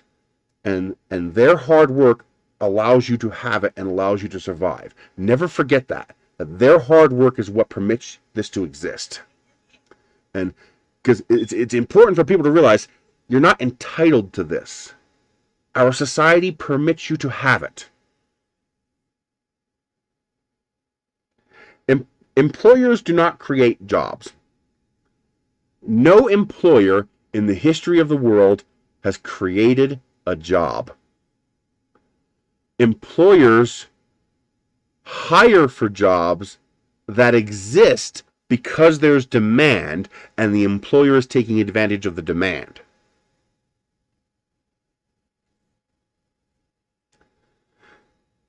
So the employers aren't creating the jobs. The market demand is creating the jobs, and the employer is filling that demand. It's nitpicking, but it's true. The employer is not creating jobs. The market is creating the jobs. The needs of society, the demands of people who want those services, that's creating the jobs. Now see, automation should work. The way automation should work is that as we automate, we transfer the savings from that automation back to society, which brings down the cost of living. So now instead of these two people each needing to work a 40-hour job, because of automation, I can now pay these people the same amount to work 20 hours a week. I've eliminated 40 hours of work, but because I've lowered the cost of living, these people now don't need as much money to survive. So as we automate more and more and transfer those savings back to society, we don't require people to work as much, and cost of living comes down, so people don't need as much money to work, so they can work fewer hours, so you still have enough jobs for everybody. And ideally, our technology will eventually get to the point where we no longer need money. That's a long way off. But we're not doing that. We're hoarding all that wealth in the top 1/4 of 1%, 1/10 of 1%. So our cost of living continues to rise as the availability of jobs goes down. So poverty rises. Instead of automation making life easier, automation is creating more poverty because we're hoarding all the benefits to the top 1/10 of 1%. UBI could correct that. We would then we would collect by taxes and redistribute that wealth to the masses. But UBI has a secondary benefit if it's done right. Why is that retired soldier able to say screw you to a bad employer? Because he has UBI. You could think of his disability income from the military as a form of UBI.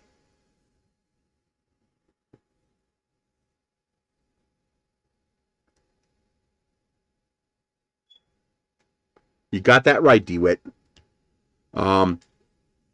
UBI would give employees leverage. The leverage to be able to say, I'm sorry, the pay you are offering is too low. I'm not going to have a very good life on UBI, but if I'm smart, if I control my debt, and I control my expenses, I can make it work for a few months and just live off my UBI until a better job comes available with better pay. UBI would result in pay going up. Pay would go up by supply and demand, because we would be removing people from the workforce. Therefore, the supply of employees would go down, but the demand for employees would not be going down. So employers would now have to increase their offer to entice people off UBI to work. which would drive wages up. If they attempted to push wages down, people would simply quit, stick with UBI until the wages went back up. It would create working supply and demand for wages. And that's why it scares the shit out of the wealthy. Because they would lose control over wages. See, right now, wages are not determined by supply and demand. They're determined by employers.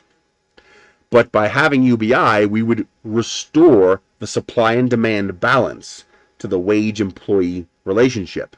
And that would naturally drive wages up. Wages, we wouldn't even need a minimum wage anymore because nobody would work for $7 an hour. I'm getting $1,000 a month from the government. Fuck you. Oh, you're offering $15 an hour? Okay, I'll work 10 hours a week. You see what I mean?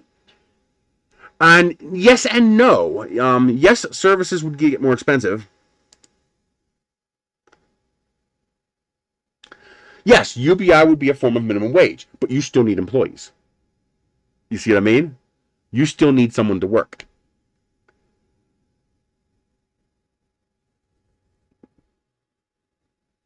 Now, UBI is also dangerous. UBI could be a form of slavery. You could very easily create a second class of citizens, a set of non-citizens, and you can use UBI to do it. So it's also dangerous. And I worry about that because we have a pretty sleazy group of people running this country.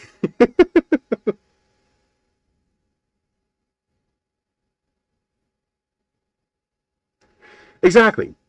I was delivering pizza for less than $4 an hour. I think when I did the math after my costs and expenses at the end of the year, I was delivering pizza for like $3.35 an hour,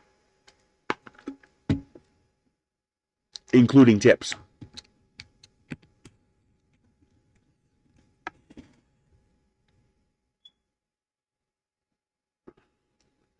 So it's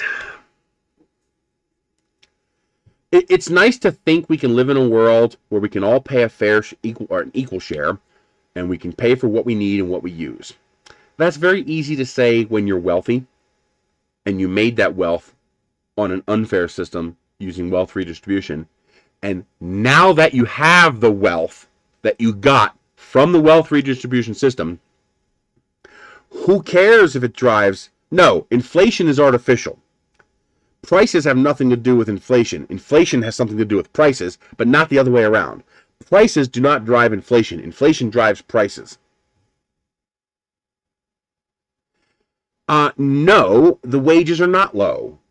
Okay, that again is a fiction because of your lack of understanding of the information that's happening here. China is not a low-wage country. China is a different wage country. When you say low wages, you have to look at wages versus cost of living. Low wage and high wage is relative to cost of living. So if the minimum wage, let's give these factors a number. Okay? We're gonna make it simple. Let's say a living wage is 1, and therefore cost of living is 1. So an equal system is 1 to 1. On a scale, your living wage is 1 and your cost of living is 1. In this country, our minimum wage is 0.3. It's about 1/3 of living wage. Okay? So we have a cost of living of 1 and a living wage of 0.3. Or if you want to adjust that, we have a minimum wage of 1 and a cost of living of 3. So you need to make 3 times minimum wage to have a living wage in this country. So you start at minimum wage. No. Minimum wage according to Arizona. But minimum wage according to the minimum wage law would be about $24 an hour. So your starting wage is sub-minimum wage. So you are living off of state welfare. Your business is literally living off of state welfare. You are using redistribution of wealth to pay sub-minimum wage to your employees. Now, do you offer health care with that $18 job? If you offer health care, then your effective wage is actually higher. So, you know, if we call healthcare $2 an hour, that means you're effectively paying your employees $20 an hour. So if you're offering them healthcare, we do have to factor that in.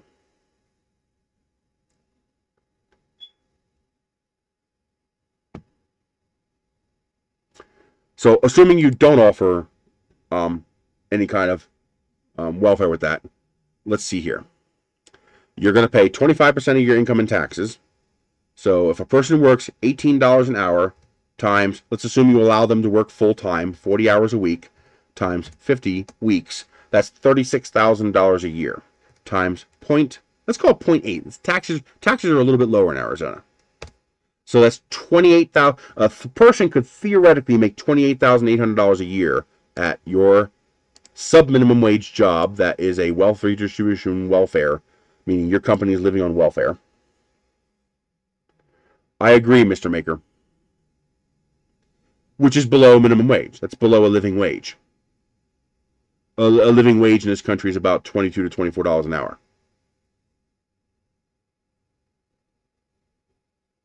So, $28,000. Now, what is your average rent? Hang on.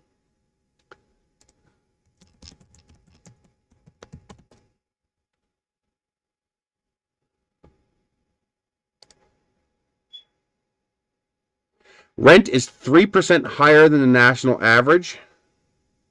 No, that's vacancy rate.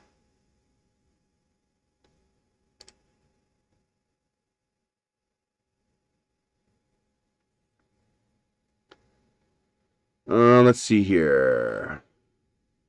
So $992 in Tucson, $1,218 in Phoenix. So your average rent is actually pretty typical in Arizona. I'm really surprised by that. Okay, so if you're offering a 401k and you are offering health care, I would say you're paying the equivalent of $20 an hour. That's actually not bad. It's still slightly below living wage, but it's actually not bad. That's actually pretty good. So we're going to leave it at 18, but we're going to ignore healthcare costs because you were giving healthcare. So that's good. No shit, dork. But I have to figure out your cost of living, dork. So tax is a cost of living, so I have to subtract it. So assuming an average of $1,100 for rent, so that's $1,100 times 12. So now out of that $28,800 after tax income, you have minus 13200. You have $15,000 left over. That's the only yearly cost. Let's switch over to monthly. So divide by 12. So you have $1,300 left over after you pay rent per month. That's actually pretty good. So what are some monthly costs? You're going to be looking at about $200 in electricity, $30 a month in water, $20 a month for a very cheap prepaid phone plan, $50 a month for internet, and your car insurance is going to be about $250 a month. And your car payment is going to, let's say you buy a used car and your car payment's $200 a month. That's $750 a month minus 750. So you got $550 left. That's actually not that bad. You figure you're going to spend between $400 and $500 a month on food. Actually, in Arizona, your food costs are going to be at the high end of the band for the same reason they're pretty high here. You don't have access to a lot of resources. If you were living East Coast, your food would be a lot cheaper, but you'd have a lot more expenses as well. So $400 a month.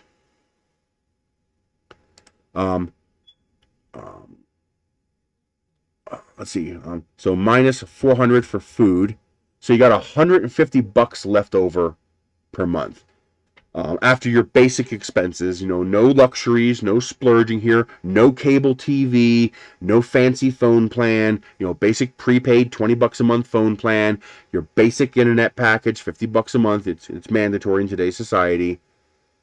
Oh, yes, I do. Oh, yes, I do. It's a lot of fucking money. You're probably looking at between $1,100 and $1,400 per employee per month for healthcare. It depends on what kind of group package deal, how many employees you have. You could get down to $700 or $800 a month with a group package It depends on how many employees you have and what kind of connections you have in the insurance industry. And, well, that's profit, so that's a cost. You get to write it off your taxes. So that person has $150 left over after the month, but I gotta, yeah, no, that's not high. That's average. That's national average.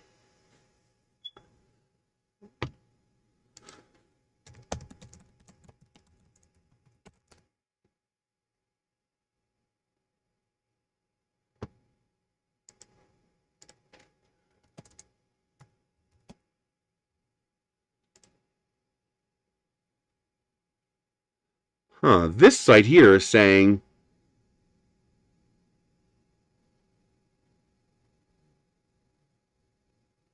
wow, I'm getting numbers all over the place.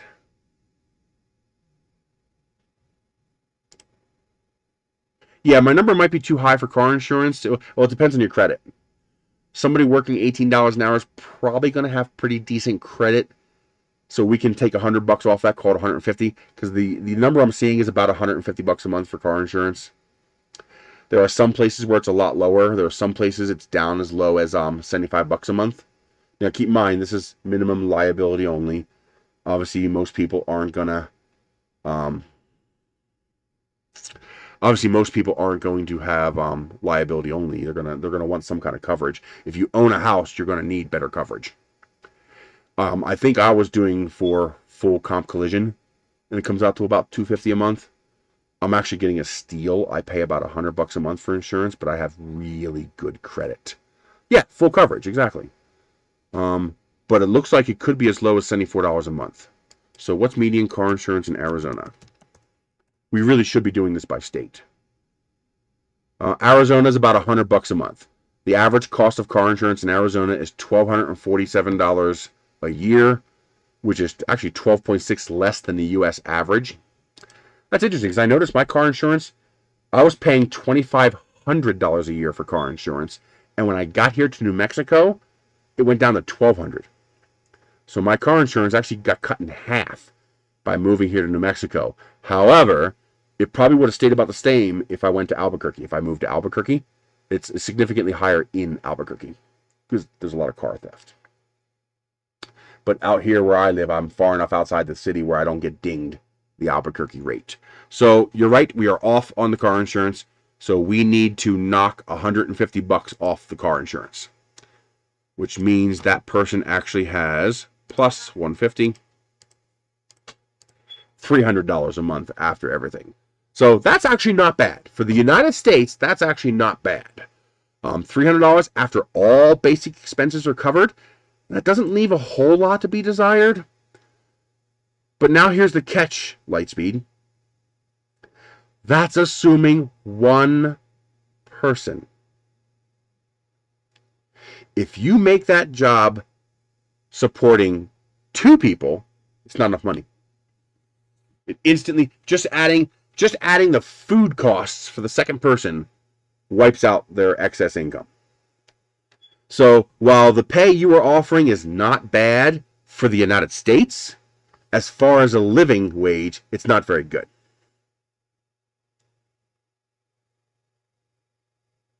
You getting dressed, Michelle?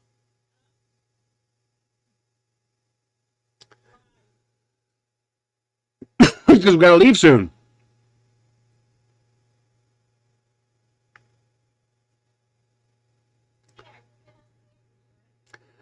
But, I mean, how good would you feel working 40 hours a week, having only the most basic of services, and only having $300 left at the end of each month? Now, granted, that does take care of a basic prepaid phone. That does take care of, basic internet. That takes care of your electricity and your water bill. We're assuming you have a septic tank and don't have a sewer bill. We did not factor property taxes into that, but that's part of rent, so we don't have to worry about that. If you owned a house, it would be cheaper. And property taxes in Arizona are very cheap. Although you do have property tax on your car. Yeah, your cars have property tax in Arizona, just like your house has property tax. So while property tax on your house is very low, exactly, you could blow $300 on a night out. And here's a person making equivalent to $21 an hour, and they're going home with $300 at the end of each month, working a full-time job 40 hours a week. So while what you are offering to pay people is very generous compared to some other companies, it's not very generous compared to a living wage. It's not even a living wage. It's almost a living wage. So essentially, you're offering minimum wage work. Now, don't get me wrong. That's better than a lot of the other countries that's a lot of other companies in the country. So don't get me wrong. So you're doing better than a lot of the other companies, but you're still paying minimum wage. Well, no, they'll have health insurance. Well, I'm assuming they have a good health insurance policy. Usually employer-based health insurance policy. When I say employer-based, I don't mean ACAP policies. I'm assuming Lightspeed has actually got a group policy that's actually good. So if Lightspeed is providing a good insurance policy, they probably have a pretty low deductible. They probably have pretty low copays. I'm assuming he's providing reasonably decent insurance, so they won't lose everything if they have a medical emergency. Unless, of course, the medical emergency means they lose their job, in which case they lose their health insurance. That's common in this country. When your health insurance is dependent upon your job, that creates issues.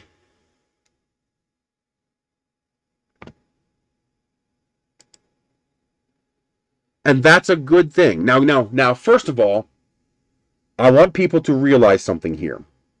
It's very, very important to recognize something here. Lightspeed cannot fix this problem.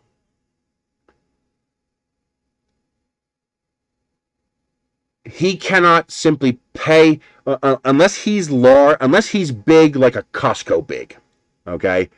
Lightspeed can't change this.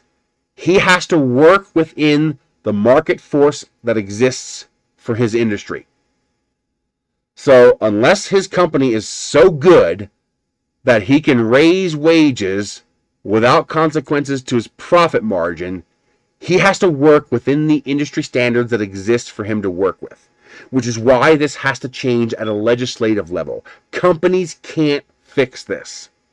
If I wanted to open a pizza shop, I have to pay my drivers $4 an hour.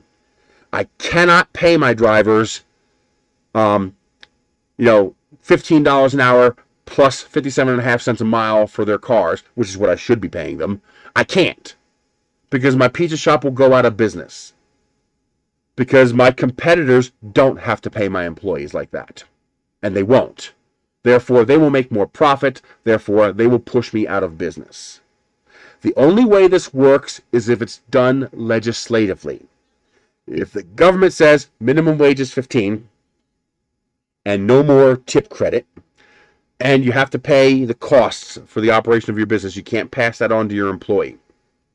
Now, I can pay my pizza delivery driver $15 an hour and 57.5 cents a mile because my competition also has to pay their drivers that. So we're on an equal playing field. Okay? So Lightspeed can't fix this problem. When I say that he's a leech and he's living on corporate welfare by underpaying his employees, all of the businesses are doing that. He doesn't have a choice. My purpose in saying that is not to guilt him into paying his employees more, but to cause him to recognize that that is what exists. That is how his company exists. He can't himself fix that. He can't just say, I'm going to pay all my employees $25 an hour. He can't. Because he probably doesn't have enough profit margin to do that. Okay? The only way he could do that is if all of his competitors also had to do that. Now, that would mean the price of all those products would go up, but they'd all go up equally. So this is not something... that's not how it works. Do you know what it costs to make a pizza? I mean, what it truly costs to make a pizza? Now, keep in mind, there are material costs, and there are labor costs, and there are legal costs. Okay? So the material costs is the dough, the ingredients, etc. The operating costs is the rent, the taxes, the electricity, the gas. And the labor costs is what you pay your people. Wow! Back before it was worth anything. Now, it wouldn't be $100 pizza, but that $15 pizza would probably become a $20 pizza. That $25 pizza would probably become a $30 pizza. So if I delivered, 10 pizzas in an hour, or 5, more reasonable, 5 pizzas in an hour, you'd have to add, $2 to each pizza in order for it to be equitable. If you want proof that you can pay your expenses without raising your costs, there are food shops that provide the car. Okay? The driver doesn't have to provide a car. The driver just has to show up and drive the company car. Well, their pizza is the same price as the other shop where the guy provides his own car. So that didn't increase the price of the pizza because there's margin. Yay! I gotta make some soft crust pizza. I've learned how to make hard crust pizza, but not soft crust.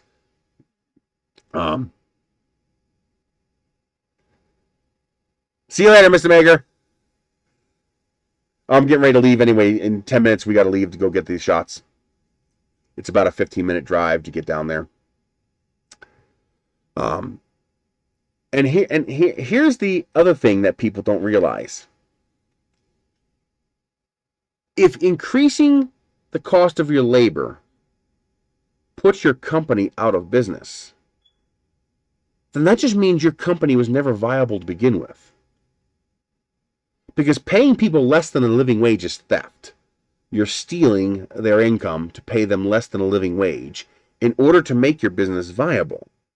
So if your business can't afford the electric bill to run your business, then your business is not viable. If your business can't afford the lease to rent a building to run your business, then your business is not viable. If your business can't afford to pay a living wage to its employees, then your business is not viable.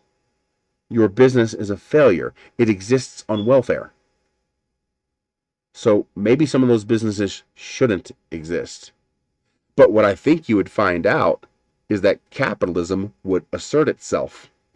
And people would start businesses to replace the businesses that weren't viable, and they would make them viable. Do you know the biggest reason a pizza shop can't pay a living wage to its employees? Because most pizza shops are franchises. And the corporate, not the franchise owner, but corporate that lends the franchise to the franchisee takes all the profit. My pizza shop paid more money for pepperoni than I pay going to the grocery store buying pepperoni. Because as a franchise, you have to buy all your ingredients from the commissary of the corporation, and the corporation profits by overcharging you for the ingredients. Meaning they're making profits selling you the ingredients that you're required to buy from them. You can't save money.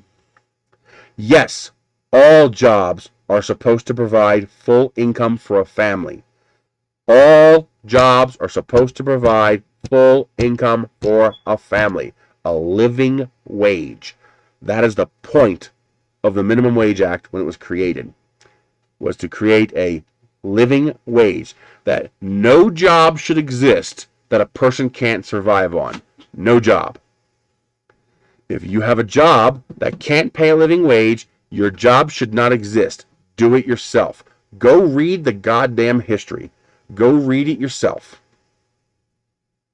I just want to punch people in the face when they say, well, it's a entry-level job for students, you fucking idiot. 50% of the country lives on minimum wage. How many students do you think exist? How many students do you think there are? Do you think there are 80 million students? The United States workforce pre-pandemic was approximately 160 million people. 50% of those people make $30,000 a year or less. That means 50% of the workforce is making minimum wage or less. Are you telling me you think that 80 million jobs in this country are entry-level student jobs? Seriously? Fuck you? No! Fuck you! There isn't 80 million students working student jobs. That's a fiction. Do you know what the average age and structure of a minimum wage worker is? 35 years old with a family. The average minimum wage worker is 35 years old with a family. It was supposed to be for a family, Lightspeed. The original intent of the minimum wage was that one full-time job should support a family of 4. Mom, dad, and 2 kids. That was the original point. Now keep in mind, the minimum wage was attacked on creation. The original minimum wage was 25 cents an hour. It was supposed to be 40 cents an hour, but the Republicans fought against it, big time, hardcore. And they chose to compromise and take 25 cents rather than nothing. I have something that's very, very interesting, RG Pops. It's called history books. It's amazing what you can get from history books. So, hold on.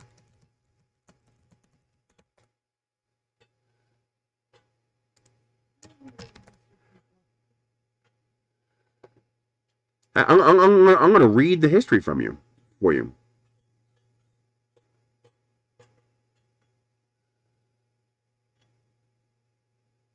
In 1933, the creator of the Minimum Wage Act, Franklin Delano Roosevelt, noted that, now this is his words, this is history, you can look this up. This is not, oh, wonderful Chris having all this knowledge. This is me reading history.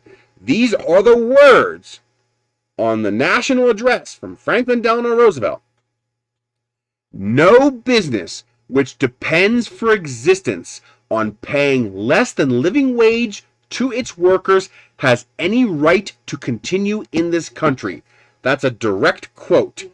No business which depends for existence on paying less than living wages to its workers has any right to continue in this country.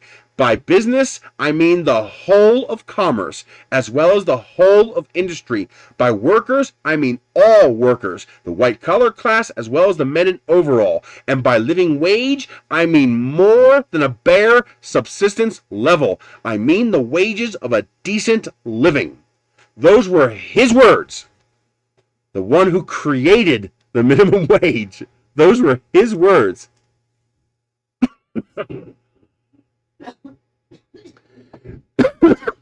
Because I believe in original Republican ideals, not what Republicans are today.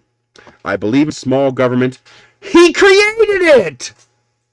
That's like arguing against grand unified theory with Albert Einstein. That's like arguing E equals MC squared with Einstein, the one who created E equals MC squared. So you're arguing about the intended purpose of minimum wage with the person who created it. Somehow, I think the person who created it is a little better of an opinion on what it was made for than you or me.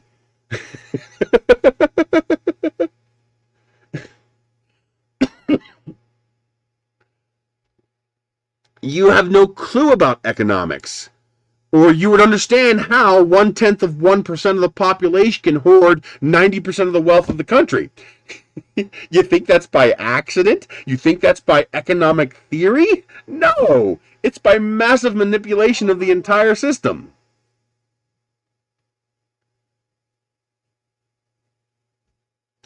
When I hired 2 people to work my job in New Jersey, do you know what I did? I sat down and I ran the numbers. The numbers said the numbers said that living wage where we were in New Jersey was $21 an hour. So I decided I will pay $21 an hour, no exceptions. Has to be $21 an hour because that's a living wage. I ran the numbers. I could afford 2 employees at that rate. So I hired 2 employees. That's economics.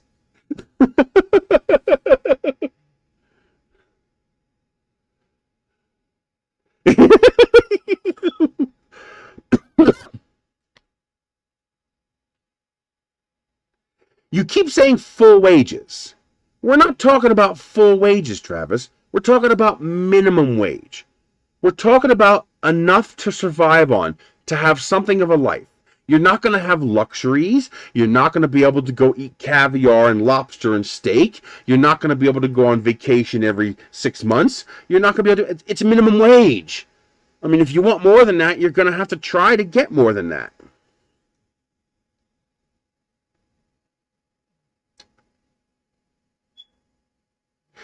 I don't care if the CEO makes 100 times what the lowest income person makes, as long as the lowest income person is making enough to survive on. I don't consider I'm making roughly $4 or $5 an hour, and I don't consider myself a loser. But I'm earning it on my own cognizance. I'm not, sucking someone's dick for corporate minimum wage. That's literally what he said. Did you not? Let me paste it.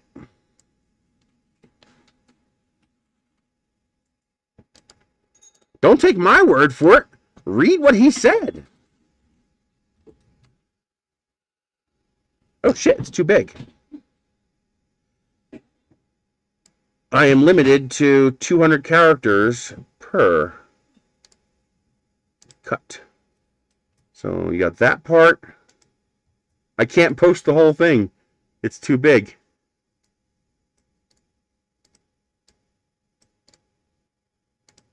There we go. There. That's from his address to the nation in 1933. That's his exact words.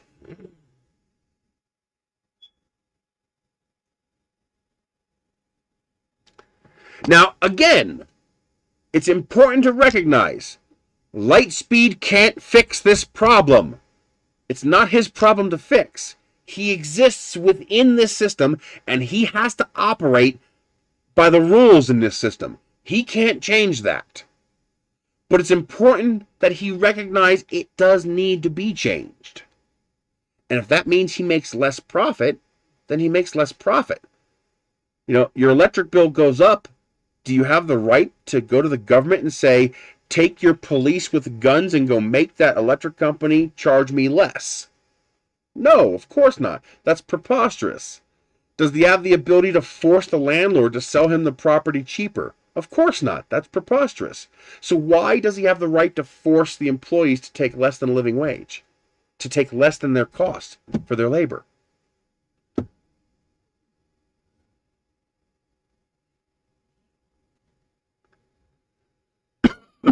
Well, nonprofit's different because, it depends. If you're hiring them, you need to pay a living wage. If they're volunteering, that's different.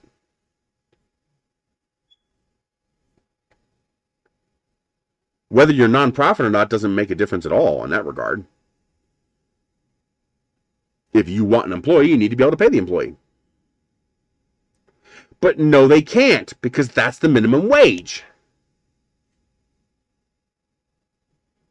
We gotta go. Well, I work a lot more than 20 hours a month. I probably put about 20 hours a week into it. There isn't a better paying job. The government, using its monopoly on force, has decreed that there's a minimum wage that's too low. And so, of course, companies will only pay the minimum wage. And as long as there are more employees than there are jobs, they have no market pressure to raise that wage.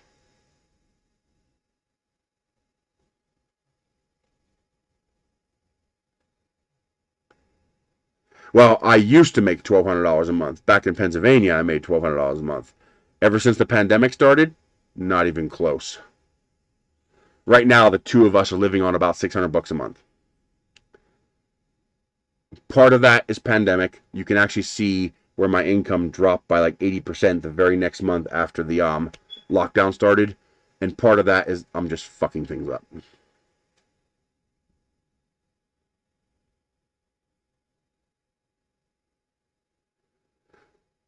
I'm not talking about raising wages due to normal inflation and normal market forces. I'm talking about, well, see, like I said, this doesn't really apply to you because you're already pretty close to a living wage.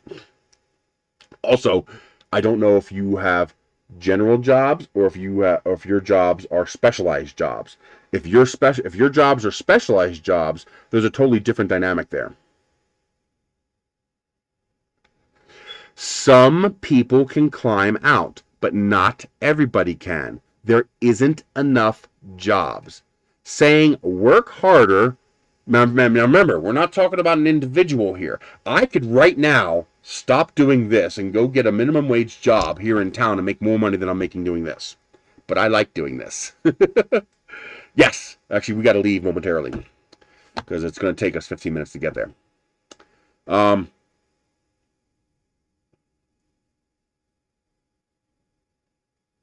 Exactly, Illinois' mandates.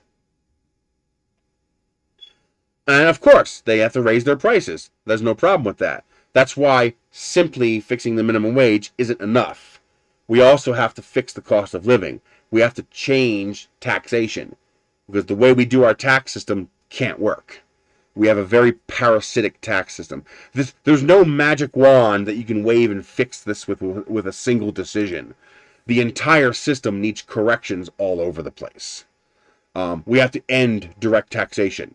No more property tax, no more school tax, no more taxes on non-income wages. We have to end most of these direct taxes that we have, and we have to switch to indirect tax. Yeah, Illinois does suck. I saw some of the property tax rates in Illinois. Woo-hoo! Yeah, I don't want to live in Illinois, especially if you're near Chicago. Holy shit!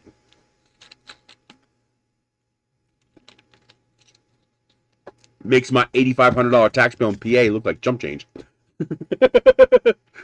But there's a lot of things that need to be fixed overall, and some of these need to be fixed by companies. And Lightspeed actually seems to be doing a decent job of it. I don't know how much of that is because he chooses to, and how much of that is because the market requires him to because of the whatever granularity there is in his labor force. But he's paying significantly above typical minimum wage. It's still a minimum wage job, but he's paying significantly above typical minimum wage, and he's providing health care with that job and a 401k with that job. So he's most likely not a general job employer. I'm guessing whatever he is doing is somewhat specialized, and so there's not a glut of employees available for his kind of work. All right, BS Tech. See you later.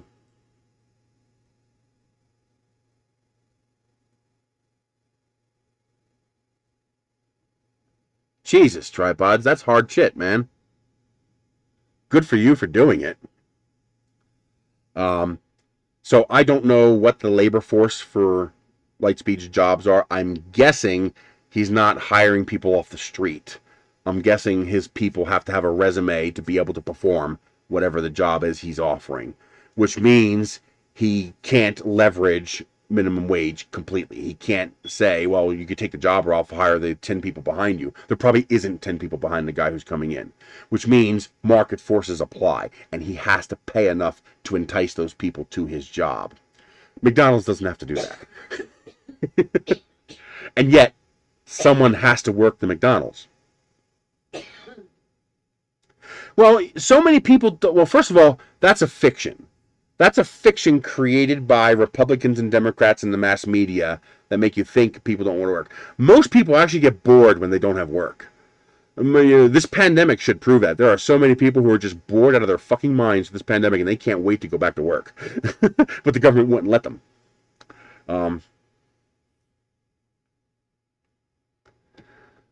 Great. Now, what about the 20 other waiters who couldn't become assistant manager or warehouse manager because he got the job? You see what I mean? There's not an unlimited number of upgraded job positions for people to go to.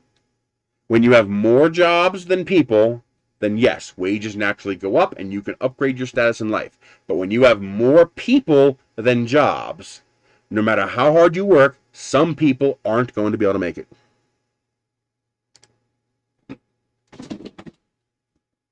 Get it, kitty, get it!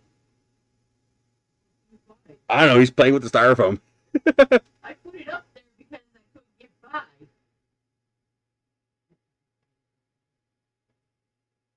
Well, now, part of the reason people do that tripod is because the system is so screwed up.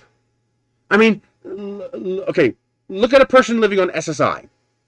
A person living on SSI is making more than Lightspeed is paying.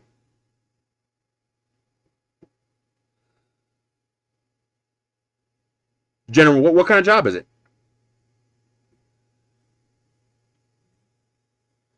So when you look at a person making this much on welfare, and then you say, okay, go to work and get a job. Great. I go to work and get a job and I get this much more pay, but now I lose all the benefits. So my costs rise dramatically and now my effective pay is this much. So I can stay on welfare and make the equivalent of $20 an hour, or I can go get an $8 an hour minimum wage job with no health care and no benefits. Hello? And you wonder why people stay on welfare? It's because there's no transition. There's nothing in that system to encourage people. You're saying, if you stop taking this, you're screwed. So, no wonder people do that. The only time they jump is when they can get a job that pays better. It's a broken-ass system. It's a very broken system. Yeah, we actually do have to go. It's 14:37, and we have a 1500 appointment to get our... I got to get my chip and my 5G installed. Exactly. Now, if we had a living wage in this country, welfare would mostly go away. People that need the welfare. What we need is to reward people who go back to work. We need to make work more beneficial than welfare. Work needs to pay better than welfare. That's just simple logic. Yeah, and minimum wage back in 1994 was like, what, $4 an hour? I know in 1980 it was $3.10. So. All right, guys, I got to scram.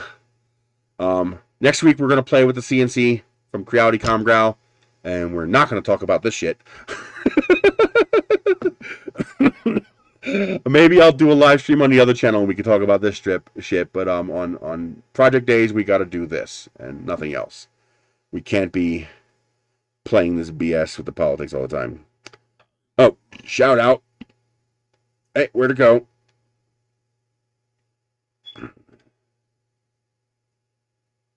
Are you going to load sometime this year? There we go. Colin, $25 on PayPal. You rock, dude. Thank you very much. I know we do, and it's just, it's our unstructured nature of this, of these streams where we just drift and we end up on this kind of crap all the time. But today was a no subject day, because I only had a few hours. So I will see you all guys next week, and we're making more progress on getting this place cleaned up. I got the front all cleaned up. And because that was a mess. Oh my god, it was so much crap. I finally got some IBC totes, cages. You ever see an IBC tote, 260 gallons? I got some of the cages. And so now I have 3 of them. So small, medium, and large boxes I put in the cages. And then I just put up an ad on Makerspace. Say, hey, I got small, medium, large boxes. Here's a picture. Come get what you want. And people come and take the boxes from me. It's wonderful.